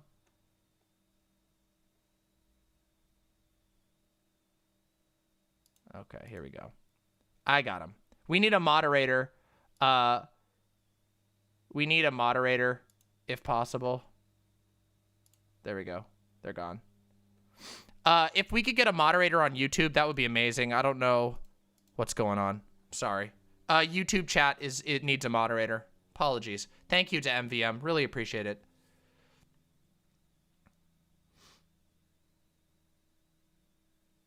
Oh, you don't have permissions? Jessica Metal, DM me your YouTube channel link, the link to your YouTube channel. It's really stupid, but I have to have the link to your YouTube channel to add you, and I will add you. Gayfesh should be a mod on YouTube.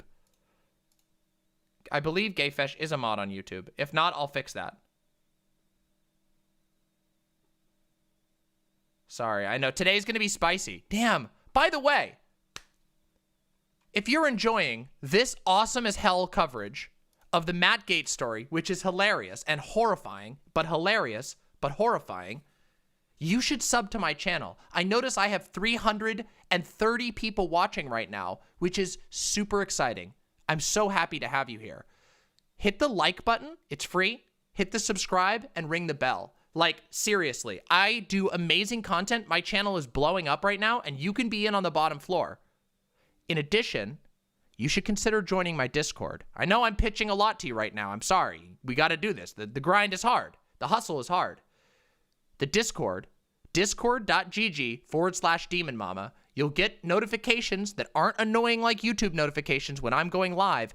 And we have seriously an awesome server. Like, our Discord is amazing. We have creative channels where people share their art, fresh art from the community, and help each other out making art. We have debate channels where you can argue with people. We have super active voice channels. It's really awesome. Discord.gg/demonmama. That's how you get it. And of course, please, it's free to like and subscribe, and liking actually helps me get up in the YouTube algorithm. So it means the world to me if you like and subscribe. It really does. That's what they want. That's what YouTube wants. So that's why I ask. Anyway, I won't annoy you too much, but thank you so much. Really appreciate that. Yeah, look at that. We're up to 195 likes. We have 326 concurrent viewers, which is amazing. And we have 196 likes.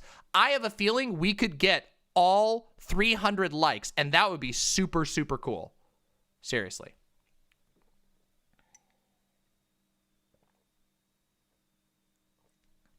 Nico, not a bad idea to put money into Demon Mama stock. Mama stock is going up, up, up. Okay, wait, do we want another mod?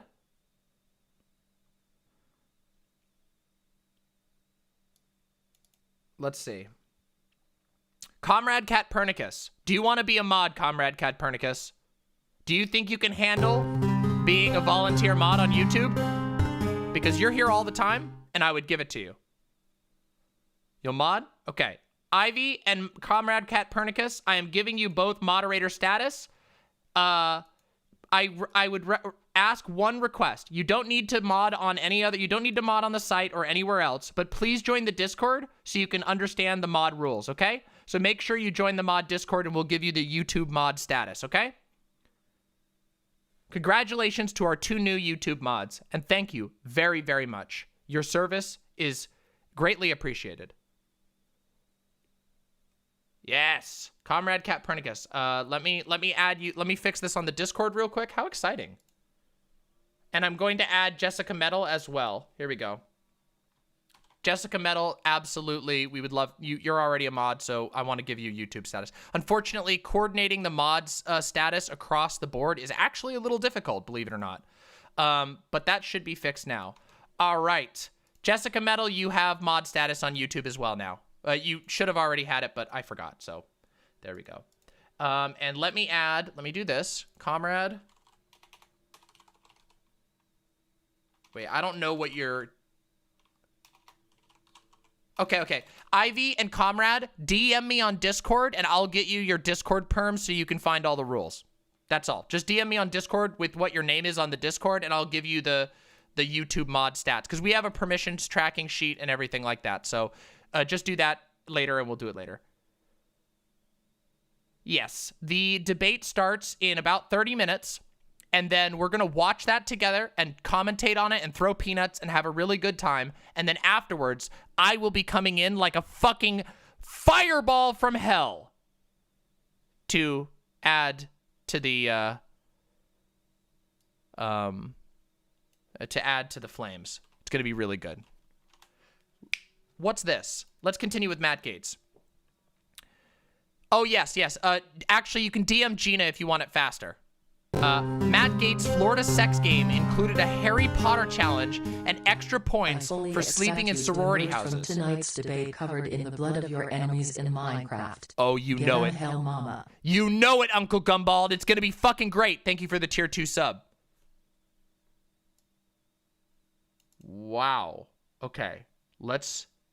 Sleeping with married legislators, spending the night at a college sorority house. These were specific ways now U.S. Rep. Matt Gaetz and other Florida lawmakers could earn extra points in a sex competition in which Gaetz is accused of participating with when he served in the state's House of Representatives. A female GOP insider who worked with Gaetz in the 2010s told Insider in an interview.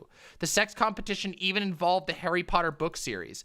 Anyone who had sex with a certain conservative woman won the whole game regardless of points, she said. That woman was known as the Snitch, a nod to the Harry Potter game of Quidditch. The GOP source said that she heard specific references of Gaetz being involved in scoring points. She declined to name the woman to protect her privacy. Her accusations about Gaetz' participation in the sex competition build upon others. Chris Latvala, a Republican state representative who overlapped with Gaetz in the Florida House, accused Gaetz in a 2020 tweet of creating a game where members of the FL House got points for sleeping with aides, interns, lobbyists, and married legislators. Another way to obtain points was to have sex with virgins, an ABC reported this week.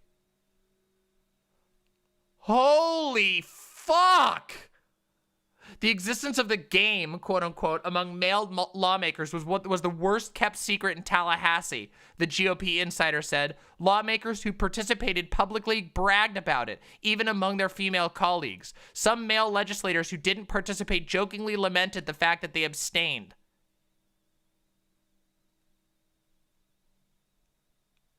Holy fucking shit. All right, everybody, listen.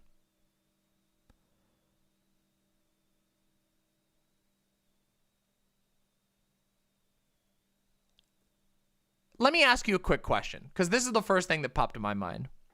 Do you think it's a nice experience being a female Republican? Do you think that's a nice experience? Anybody?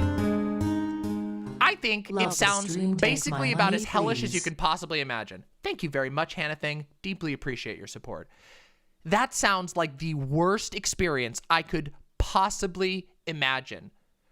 Just imagine every movie stereotype of toxic bro frat culture constantly in your workplace while you're trying to fucking make laws, while you're trying to make a career for yourself. Being shown random nude images on the floor of the United States House of Representatives. Being shown photos that people didn't fucking consent to. What the fuck? Guys, what the fuck? There are so many levels of fucking shit. Oh my God. Yeah, the party of family values. The conservatives.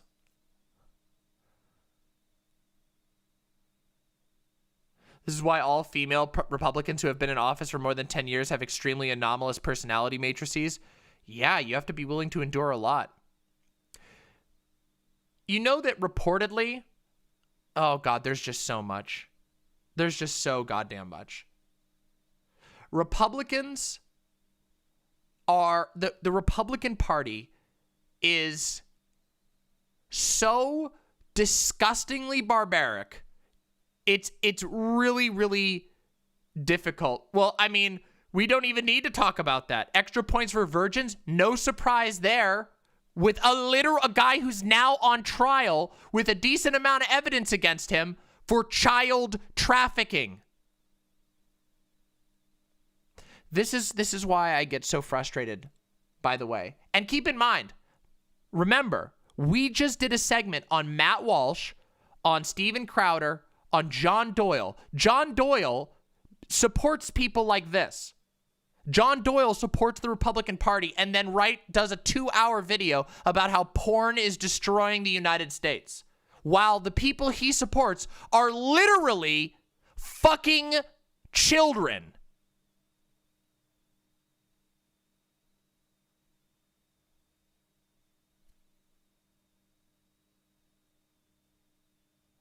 Wild shit. This is why I say that we don't have to treat Republicans. We should not give the idea that Republicans have any legitimacy.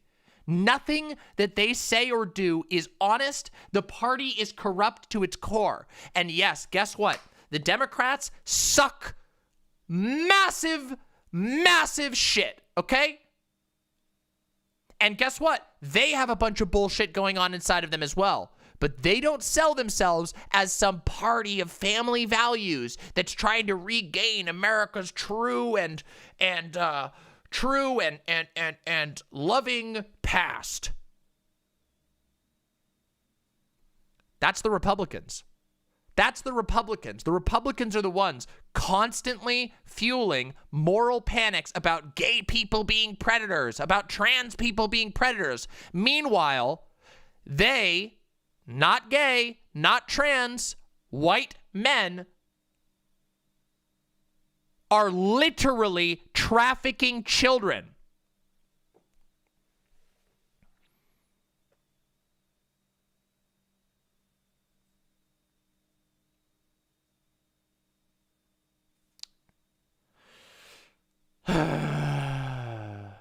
And this is the state of America.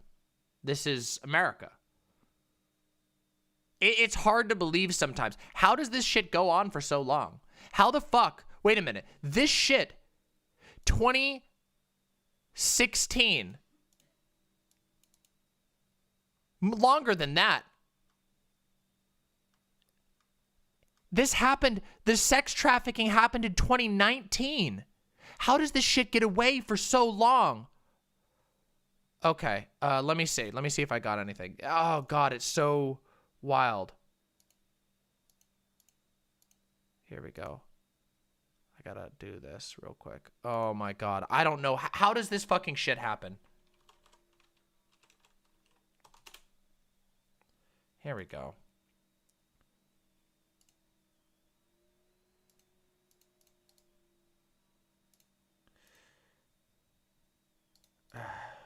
I don't understand it.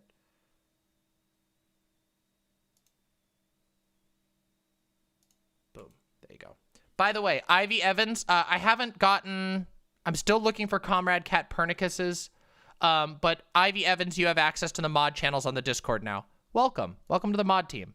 Feel free to post freely in the mod casual and enjoy. All right. Well, listen. Let's have a little closing moment, okay? Let's have a little closing moment about Matt Gaetz, okay? Matt Gaetz is like I said in the very beginning, a disgusting, malignant toad who's also an alleged child trafficker who is in close contact and connection with with severely alleged child traffickers, a guy who played sex games targeting individual women out of the Republican Party to try and fuck to get points.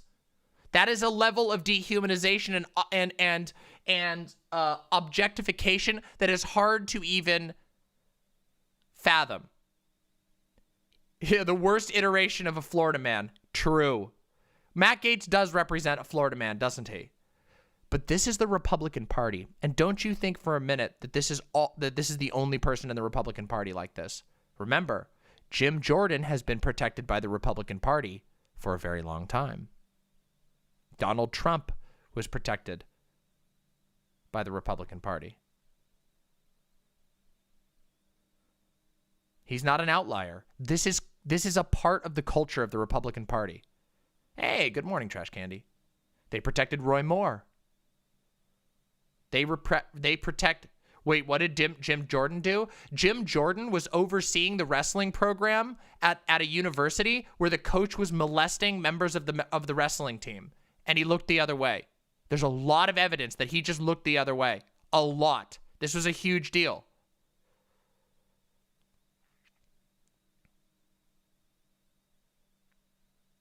Wild.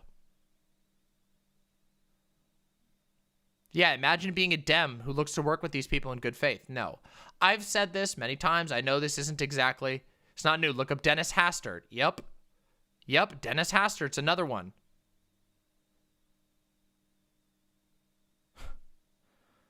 Jim Jordan is... By the way, Jim Jordan was like one of Trump's hardcore boys. Yes, there you go. Roy Moore was a Republican pedophile who would prowl mall grounds for underage preteens to take into his car.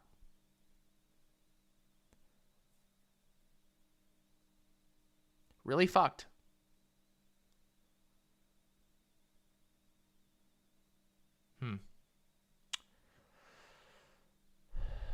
Remember how he signed that one girl's yearbook? I don't actually. You should send me that if we got that.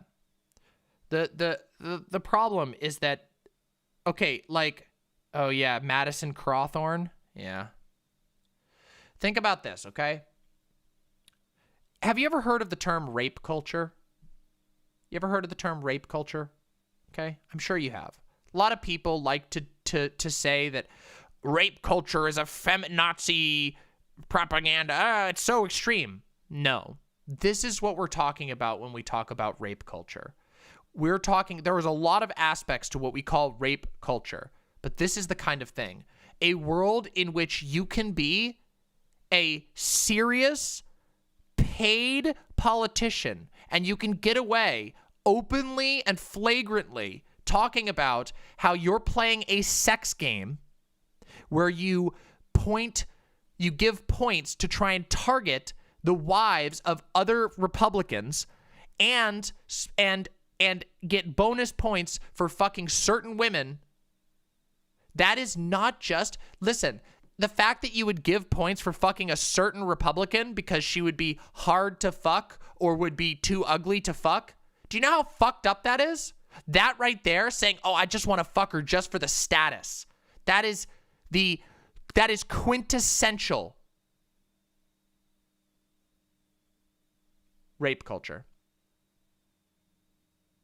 It's the idea that rape is so normalized. Consent is put on such a low level. Women and femme people are treated so low that this gets away for years. That this happens for years before anybody says anything about it. How much of this do you think is currently going on right now? Think about this. Matt Gaetz is a representative. Think of how many Republicans know about Matt Gaetz, know about these types of games, and run it on their own. This is going on everywhere. This is just the one we caught. And when I say we caught, I mean the general public was made aware of it because a bunch of people finally said something about it. The Republican Party, people think that it's hyperbolic for me to say that the Republican Party is sexist, is misogynist at its root. It is not hyperbolic to say that the Republican Party is sexist and misogynist at its root. This is endemic. Their policies literally want to take rights away from women. So for anybody who's kind of like any women or femme-leaning people or even men out there who are slightly wondering, well, hold on a second. Hold on. But they can't all be that bad, right? They're just conservatives. They don't all... They want to take away your government rights. Analyze what that actually says about the mentality of the party.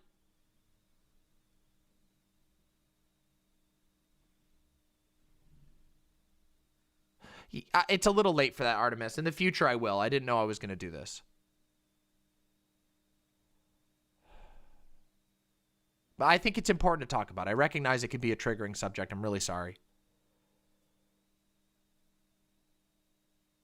There are a lot of, well, the thing is, Lone Cat, there's a problem with, I mean, I know the meme, but at the same time, there sure are a lot of Republican pedophiles. And if you look at it, think it makes sense, okay? They have an ideological predilection towards dehumanizing children. Republicans believe in familial structures that put a man at the top of the family with total power. They believe in less stringent sexual assault laws, less stringent rape laws. They believe in barring abortion. They believe in reducing the protections against discrimination women have. They try to they cut federal funding for women's shelters. They often push for lower age of consent. This is a culture within the Republican Party. You understand that, right? This is why I'm so serious when I go on panels and I talk about how bad the Republican Party is. The reason why I say that they are holding everyone back. The American conservative movement is not just holding leftists back, it's holding back every other ideology. They want to go back to a world where you can have a king or a lord who just gets to have the first night with every woman who gets married in their town. Because to them, women aren't people. And it is clear in the way the party is structured. Oh, thank you so much. If I get a raid, please let me know. I don't know how the notifications are going to work, okay? If I get a raid, just let me know. They grow a toxic culture. It's true. That's true, Kangaroo.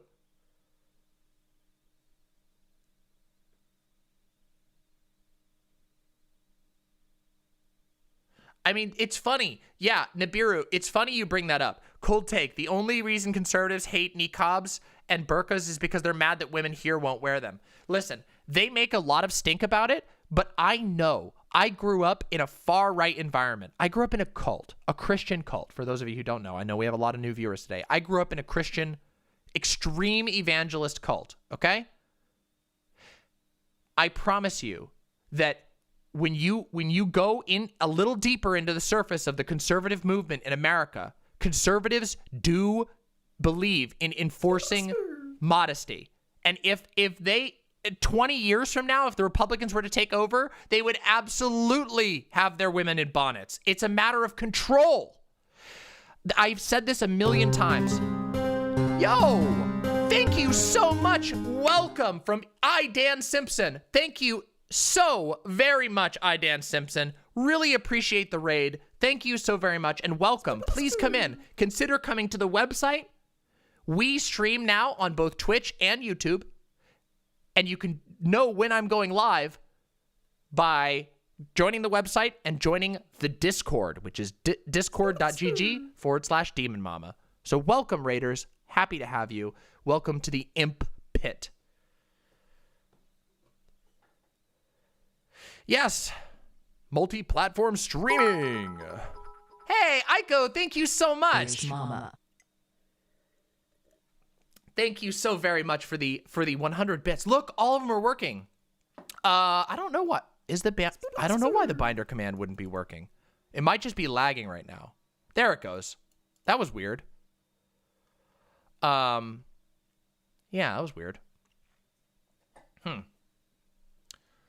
Anyway, this is a problem within the Republican Party. It is not just random single Republicans. Americans need to wake up to the situation of the Republican Party. It is a malignant tumor that is killing our country.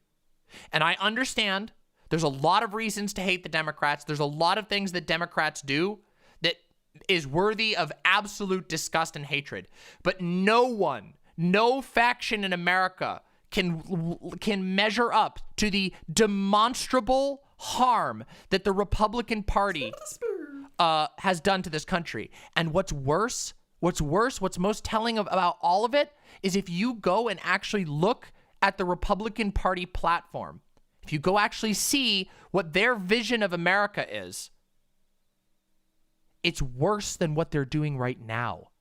Did you know that the Republican Party's current platform is to undo gay marriage? They want to take away gays' ability to get married.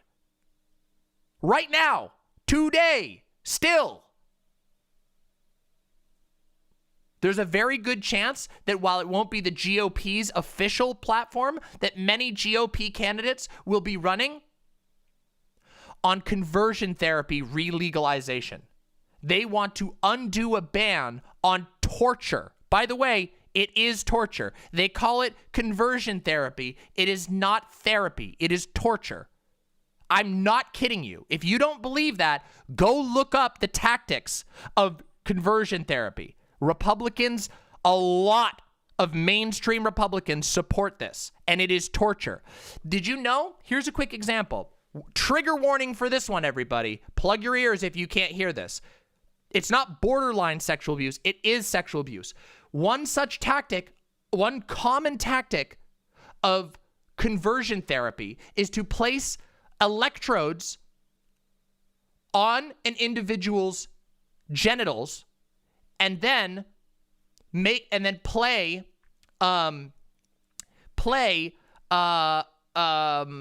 gay porn. And if that person becomes aroused, you punish them.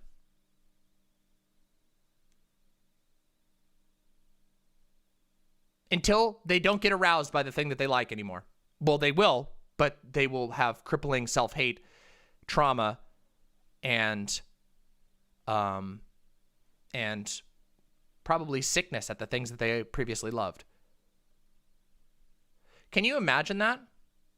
Can you imagine if listen, I know there's probably a lot of straight people here. Can you imagine if you were locked in a facility and shown pictures of gorgeous women getting pounded, and then you would be tortured if you got aroused, and for the rest of your life, when you walk around, you see a gorgeous woman, all that comes to mind is pain? You can't even appreciate beautiful women anymore. That is what these people do to gay people. That is what conversion therapy is. Devious Chilster says, vulnerable Andy moment. My fundamentalist Christian aunt once snuck me away to get shock therapy because I kissed a boy. Anyone who advocates for that shit. Yes, I agree. That's horrible, and I'm really sorry you had to deal with that. A lot of people did. A lot of people have. Believe it or not, It's only been a few years since this sort of thing became illegal. For a long time, that was perfectly legal in the United States. Do you think Milo will do it? I think Milo will.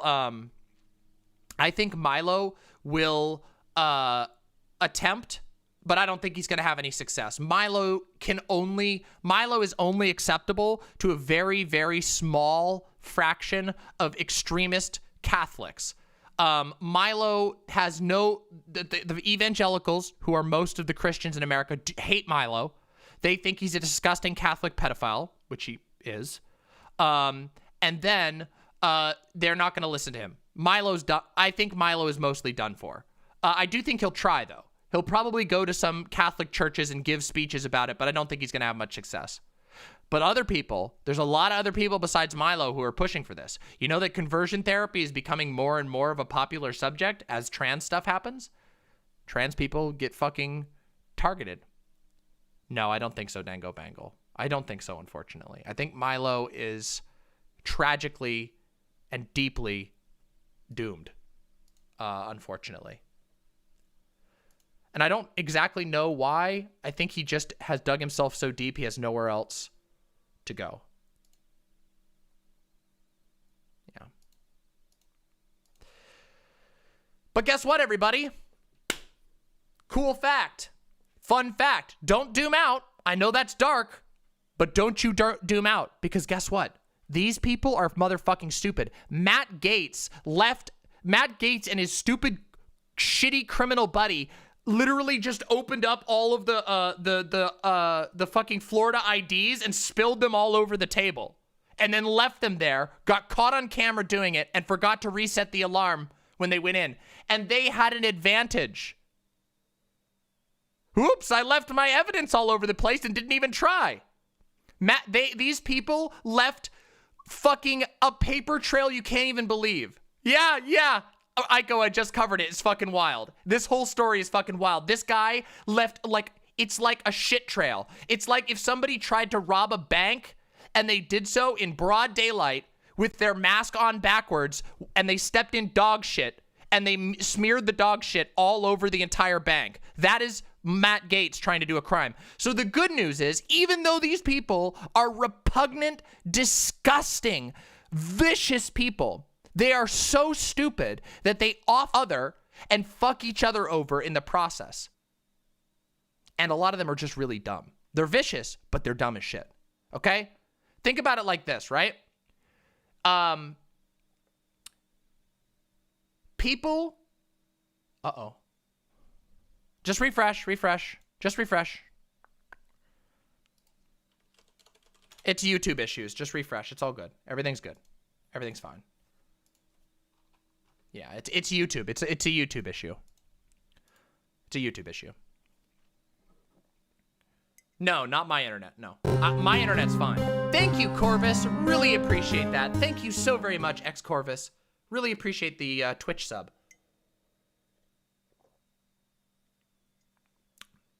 So, here's the thing, okay? That's the thing to remember. There's the hope pill.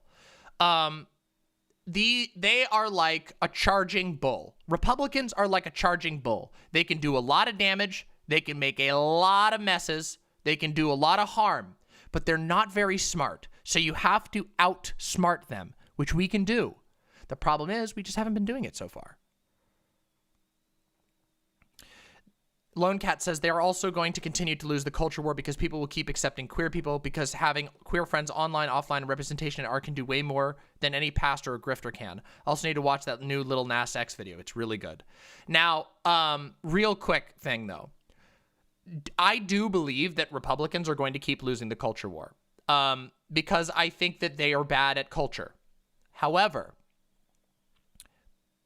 we can't underestimate what brute force can do, okay? I'm serious. Look at Nazi Germany. Nazi Germany, and I know that's the one that everybody goes to, but hey, it's the prime example of Nazi hateful fascism that we've seen, okay? Nazi Germany was a very different time, okay? But what they do is they use brute force and moral panic to short circuit people's rational thinking, okay? Fascism short circuits rational thinking and causes people to fall back on raw disgust, hate, and anger, okay?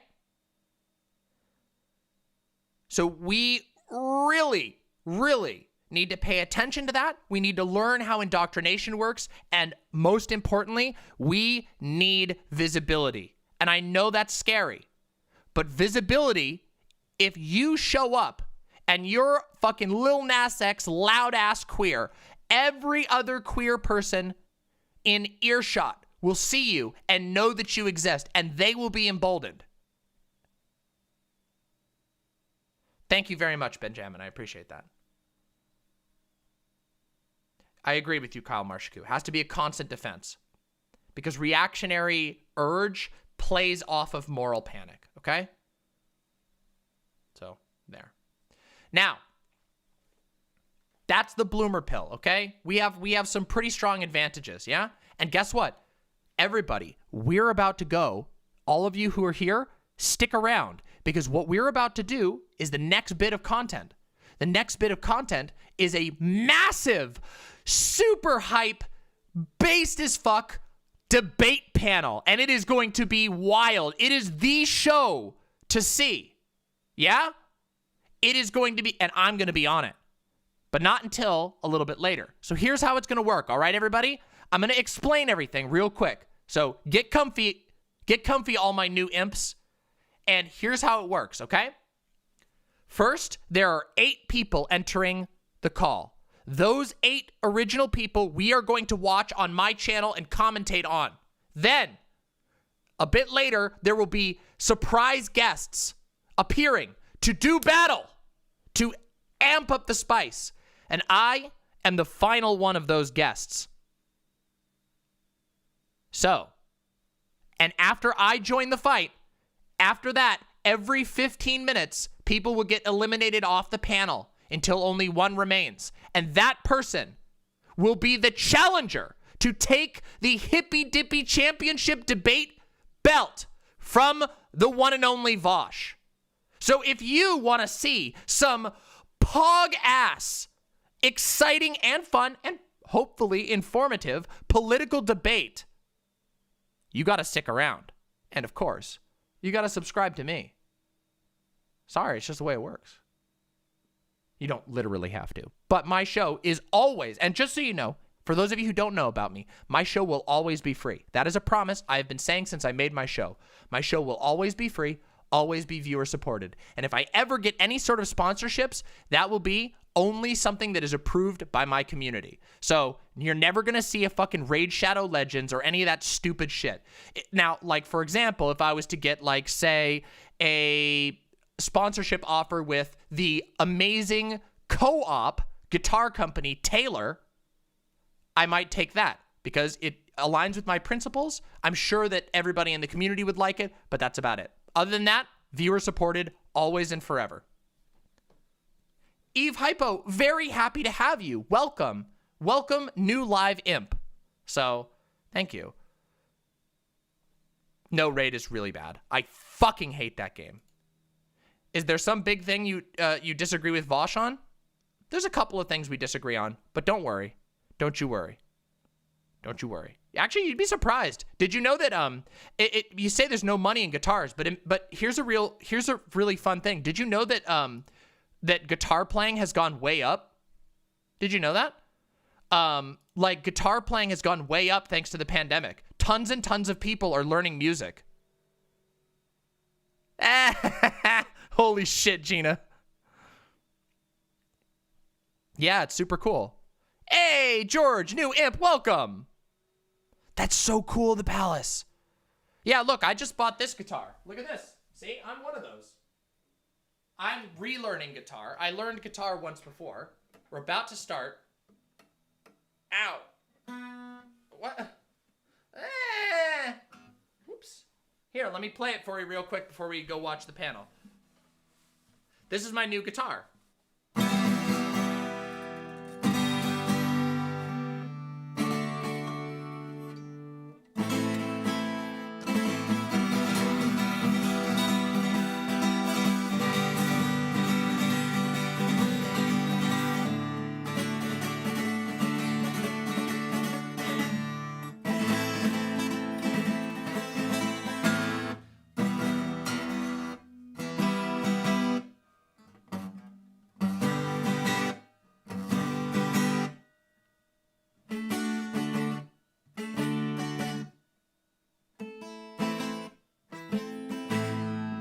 That's all I can do right now, okay? I'm not that great yet.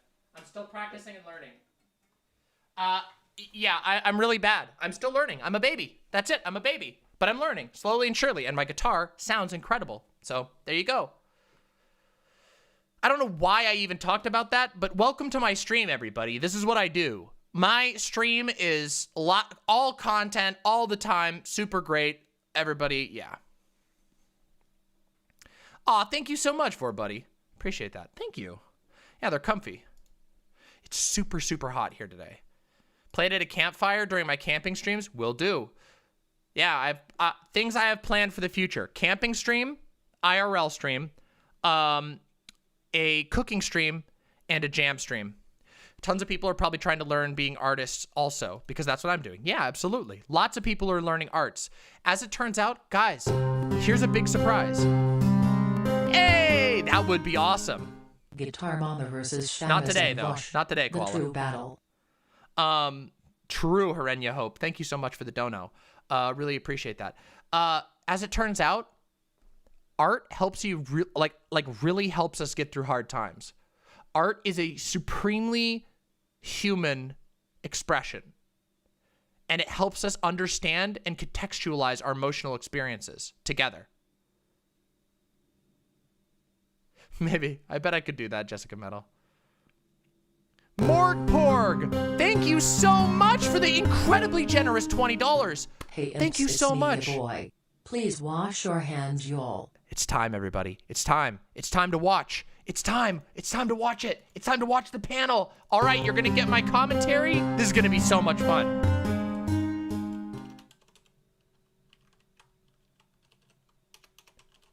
Oh my God, I'm so hyped. What?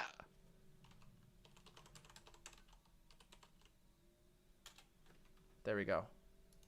Let's watch. Let's check it out.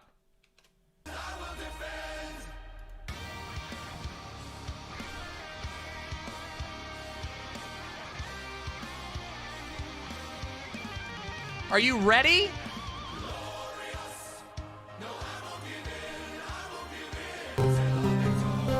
I can't listen to this though. I can't listen to it because it's copyright. Once the It's so good. pandemic hit, I quit drinking for the most part and started practicing shamanism and learning as much as I could about sociology and politics and have grown massively in my knowledge. That's amazing. That's fucking amazing. Thank you for sharing some of your money with this wonderful show. I'm very happy for you. Yeah, Jake. Yeah, I'm on this panel, but not till later. I'm on this panel later.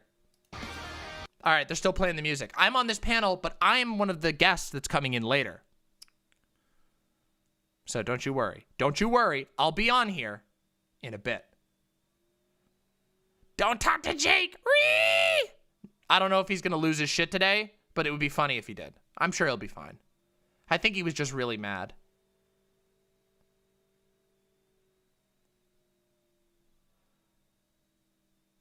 Yeah.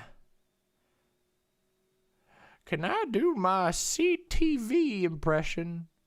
Well, you know, sometimes you just need a quick little drink. Let me just pour myself a couple more of these. Just a little quick shot. Yeah, that'll do it. Oh, good. It is kind of King of Though Town-ish. I also fully came out as non-binary and pansexual to the people that didn't know and have been living happily as who I truly am, and thank shamanism for that. Drinks it. They tell me not to, but I still drinks it. True. Oh, is it starting? Nope, not yet.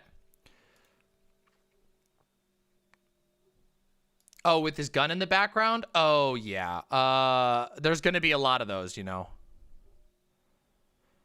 No, Lectrofan. I don't think Lectrofan is on here. There's KOE. There's KOE. This is one of the conservatives. This is another one of the conservatives. And then there's Christy Winters, who I think is not a conservative, but like a centrist lib, if I remember. James is not debating. He's modding. He's just modding. James is modding. James is helping Dylan Mod here. Yeah, you know it, Lady Kelgana. You know it. Christy Winters is a Democrat. It's here. Yes, the palace. That's awesome. Remember, don't take it out of its box right away. Let it sit in its box for 24 hours. Hey, Super Nintembos, thank you so much. I didn't get the notification. Thank you so much for the raid. Thank you very much for the raid. Welcome to all the Super Nintembos. Appreciate you. Appreciate you. Thank you so much. Yep, actual Justice Warrior. Are you guys ready for the it's time. Hippy Dippy Championship Rumble? Here we are. Running off with 7 contestants. As this thing goes through, I'll explain the rules. I'm going to unmute so everybody can hear me. I have to turn off the sound for now. God damn it. Why does it need to sit in the box? Because if it ships, it will be in a very different temperature and you want it to acclimate slowly. So you want to sit it in the box for 24 hours so that it acclimates slowly and then you take it out. I know it sucks, but it's good. I didn't do that with mine and it warped the strings a little bit. We'll be challenging for the title next Friday. I can't listen to this because I'm on YouTube, but don't worry, we'll get in soon. This is just the introduction. God, Dylan, can't play that fucking shit. Stars like Actual Jake, Denim's CTV, Christy Winters, Prime There's Pirates, me. KOD Nation, Demon Mama, Actual Justice Warrior, and I Hypocrite. There's me. Released today. One is a TikToker. I Hypocrite. Is a Twitch streamer. That's and one right. is You a know YouTuber. it. You know this is going to be fucking wild as shit, everybody. Yeah, I Hypocrite is in. This is going to be wild. Higher than we have before. And of course, the hype is... Uh-oh. Christy Winters. Oh, God. Does Christy Winters stream on a snowball? I shouldn't judge. But snowball? Why would you use a fucking blue snowball? No. To the next person. Yeah, probably.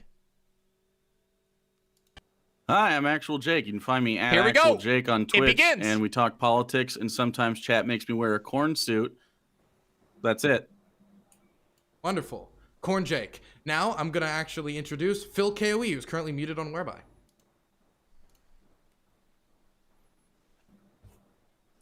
Hooray! Welcome, everyone. My name is Phil KOE, the winner of the first ever Dylan Burns Royal Rumble. 'Cause I'm better and you like can find this. me at KOE Nation on Twitch and YouTube, and it is a pleasure to be with all you Oh, beautiful God, he's people. turning red. Thank you very much. Throwing it over to Denims. Oh, Denims is muted. Throwing it over to Critically Thinking Veteran. Critically Thinking Veteran is muted. Throwing it over to Christy Winters. Hi, I'm Christy Winters, and if you know me, it's probably because I make some YouTube videos. You can check it out on my channel. I do a Sunday live show for an hour. This is a good Come by. start. Done. Throwing it over to Prime Kais. Hello, my name is Prime Kai. I run a panel show, similar, but not quite as good as Hippy Dippy.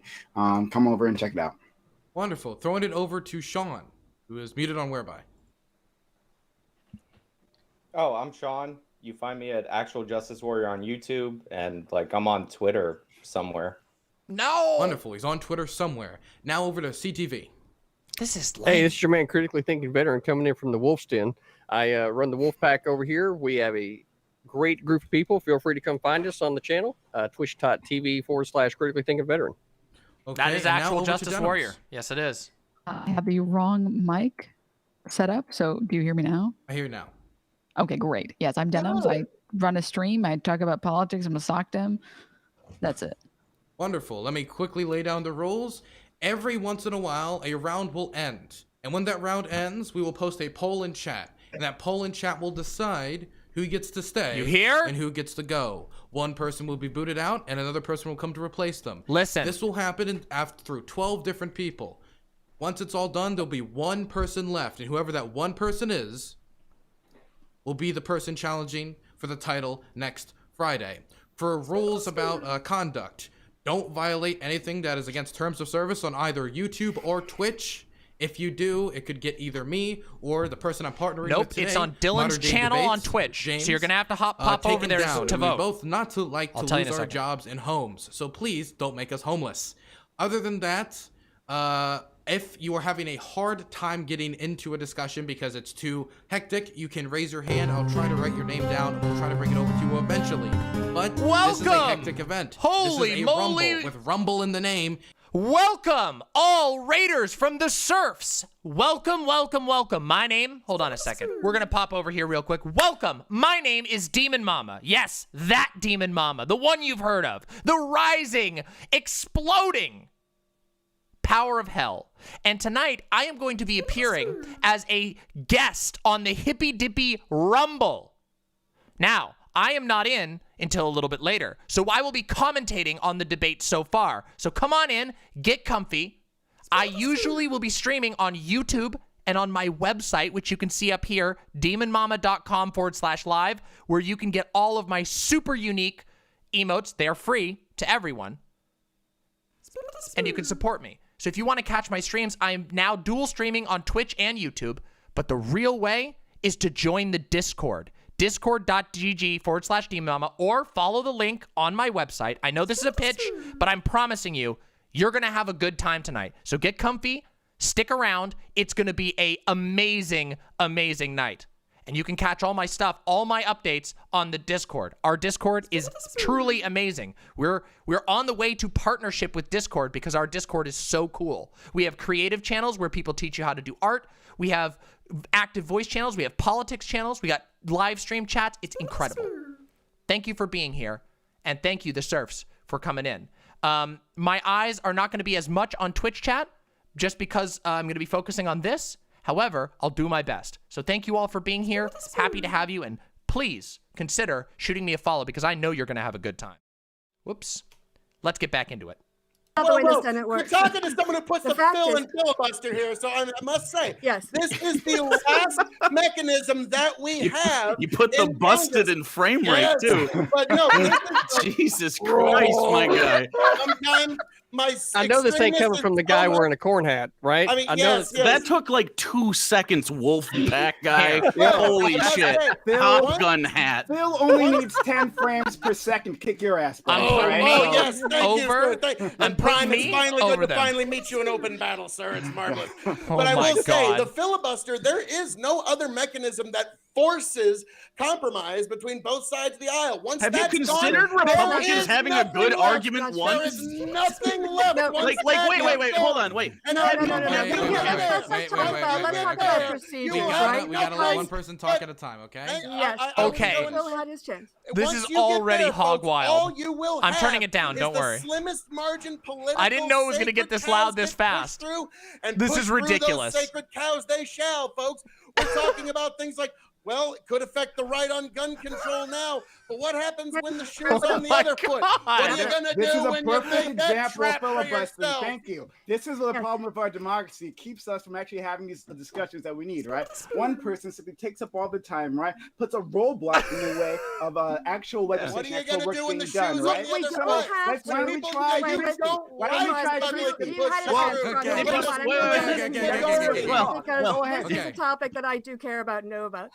So here's the case. We don't have to have an either or with no It's the filibuster. They're arguing over the filibuster. Okay, I told you tonight was going to be wild. This is why you want to be here. You don't want to miss my stream. A chance to air I'm their promising oppositions you. to a bill. That's fine, and there should be some power within Now the remember, minority in terms of when the having their votes voice. come, But 40 we're going to senators post should a not be link, able to and you stop got to go what the vote country in wants to Dylan's do. chat, That is completely okay? ridiculous. However, When the time it is comes, the easier only time I'll ever ask you to procedurally brigade. go back to a All right? talking filibuster than it would be to end it. So tactically and politically, talking filibuster is our first step. You do that, and then we can have a conversation about the rest of it. So I You make an I excellent absolutely point agree with because you. then No, Bill I'm not- Cayoe would have to be I elected to agree the with you Senate there, because that I can talking talk for filibuster 21 makes a lot of sense. So talking filibuster makes a lot of sense. Like you see from Phil Go with Cayoe's Deshaun work right here, it's actually an effective tactic. I can see that, but like we have to have still rules in place. Even This is within where that, you vote, right? okay? When voting time comes, like it's right have here. to- for instance, like I will post it in both chats when it's time. That's where you will vote.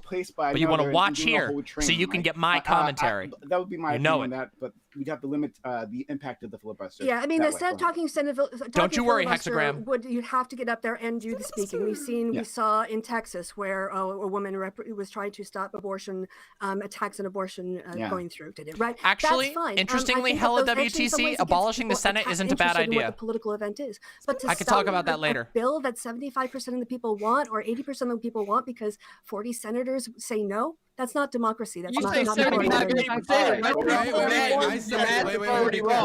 Stop. Okay, I said next was Sean. Sean. Thank you so much. So, like, Seattle, bread and circus. Making is that it delays Discord chat democracy, but the energy. purpose of the Senate Yeah, true, is so that Renya. the United States federal government is not restricted to the confines of a Coming democracy. live from Seattle, the entire bread and point circus. of it is so that small That's states Christy have Winters. equal representation in one body. So if you're saying we need to You have get no rid of the idea how filibuster pog this for is going to be. There are democratic so reasons, many that doesn't people make on any this sense. panel, including Also, me. on top of that, when my time there comes. are plenty of procedural things in our Constitution that require a greater than majority vote. You need a 2/3 majority to ratify treaties, 2/3 majority to declare war. All of this is because our government is specifically designed not to be a democracy. It's specifically designed not to be subject to the whims of the majority. So the filibuster. Don't worry, I'm watching as many chats as I can, and actual Justice Warrior. Percentage Yep. of people want a certain bill. Well, that's not what the Senate is designed for. It's specifically designed to address that. That's why there's no. But on the other side of that, bro, on the other side, It's not the Constitution. I'll say it again. I have one sentence left. Your reasons for getting rid of the Senate filibuster are more of a justification of getting rid of the Senate than the procedural thing that makes the Senate function. Let's get rid of the Senate. I would agree. But no, the problem is, like, no, you're absolutely correct, Ron. You're absolutely correct when you say that we have things within our government, right, that are designed for larger than a simple majority. You're absolutely correct, right? But filibuster wasn't one of those things, right? That was added in later. And then beyond that, of course, yeah, right. And I'm glad that you brought that up because I'm so thirsty. I'm so excited for this. I want blood so bad. You gotta let Frank finish quick. Tyranny of the minority. That's exactly what's happening here with the filibuster. The tyranny of the minority. So I understand that, like, but the problem is it's taken over to the point where to do simple business, the simple business I'm so ready. simply cannot get done. Right, because it happened under Obama, Trump, and now it's going to happen under Biden. I actually like to get something done in this country. Go ahead, CTV. Well, then start understanding civics and start there, right? And you're right. To begin with, the filibuster wasn't supposed to be what it has become today, but the reason why is because a lot of this federalization and centralization. Oh, you know I'm gonna Ellison. You know I'm gonna come in here and crunch them from the fucking start. So then when you start passing legislation, we thrive in chaos. I am the pit fighter. I am the pit fighter of pit fighters. I'm talking about any hypothetical bill. Yeah, you say 75 to 80%, but the reality is that 60%, gun control, 60 votes is what's needed. That's 60 fucking percent, right? So Jeez, 60% oh God, he's so mad already. 75 or 80. Right? He's so mad already. We're talking about very popular bills that are being held Oh, the blood's already going. Have 75 to 80, he would have more than 60. What are you understand about the math? You don't understand how the Senate works. The Senate isn't based on population. Therefore, the Senate is inherently unrepresentative when it comes to a population. It's because of the inherent corruption. Referee interference. There are more rural and white areas are overrepresented. Now we're gonna go over to Jake and then Dennis. Thank you for the sub, Glenn Pixie. Happy to have you. Way faster at hand. It's interesting to me CTV has that lost you'd it. be like, the tyranny of the majority. Considering how you guys Hawk, like if to I repress recall correctly, minority votes yes. in general, which is the It's already a reason that shit show. Yeah, filibustering you know it. is even a problem because we have an entire system. Look at Georgia recently. Georgia flips blue. You guys freak out, and instead of just like, get this, maybe just being appealing to a bunch of people, maybe being more popular, having good opinions. Instead, you just try to like weasel your fucking way like little tiny snaky slugs and try to get. I don't know way to start us. It's a good question. Not more votes, fewer black votes. I have a feeling. Fewer minority votes in I general. actually think CTV will last on here. Don't fucking wolf pack your head at me, boy. If you were for, no, I'm not. If you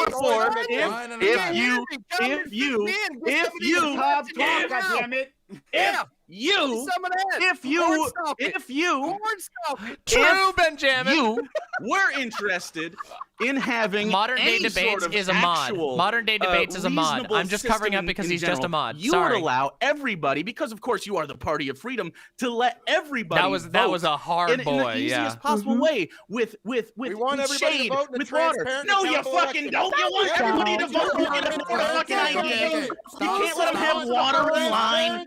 You got to make sure that they. And integrity in elections is important. Stop. Okay, we're doing it over Denims. We have 1 minute This left in is, the round. I told you, this is going to be a Denims. Friday night show. Okay, first of all, Prime is not a mod got a couple tonight. points. First of all, Prime is we're competing. failing to recognize that a majority in the Senate is not equivalent to a majority of the American population. The majority of the American population is, for example, in favor of legalizing weed. We can barely get a couple of senators who are like, yeah, I agree. So the Hypocrite majority is going to in be the here general later. population has nothing to do with the majority in the Senate. And Second me. of all, it's so funny that conservatives are always complaining about how the government can never get Just anything be ready. done. It's going to but be they're so always good. in favor You of know shit this is that going to be helps the good. You government just wait not till I get come anything in. done, True. like filibustering.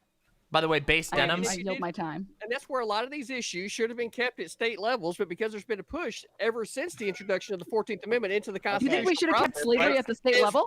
Is why the system is question. turned to the way that it is, right? Just Right? white men Are you do not not have to understanding do this by history? themselves. Right? We have to Leave it up to the states to handle The bigotry. framework changed in the They have a Constitution. good okay? pass That's why the of handling 14th Amendment bigotry. not only They have a introduced good no. Try it. the man. protection and the We've seen federalization, it. We've but seen it it. also The introduced states are terrible handling voting anything rights, in and bigotry then we stuff, had so you to have to go amend to the the federal level amendment because in the order to states get are to terrible. the I've been asking The for more amendment- than I don't even know what There you anybody's go. saying. Okay. This is that's it. You can't wild. conclude. Give me a second. So that round was fast, wasn't it? That was the 10-second round. The rest will be 20 from now on. This one was the weed out the weak, okay? The weak among you who can't deal with this, okay? Wild. So there is a poll in chat. Fucking Everybody can go wild take this, post it shit. in their own communities, post it wherever, and see who can win this, okay?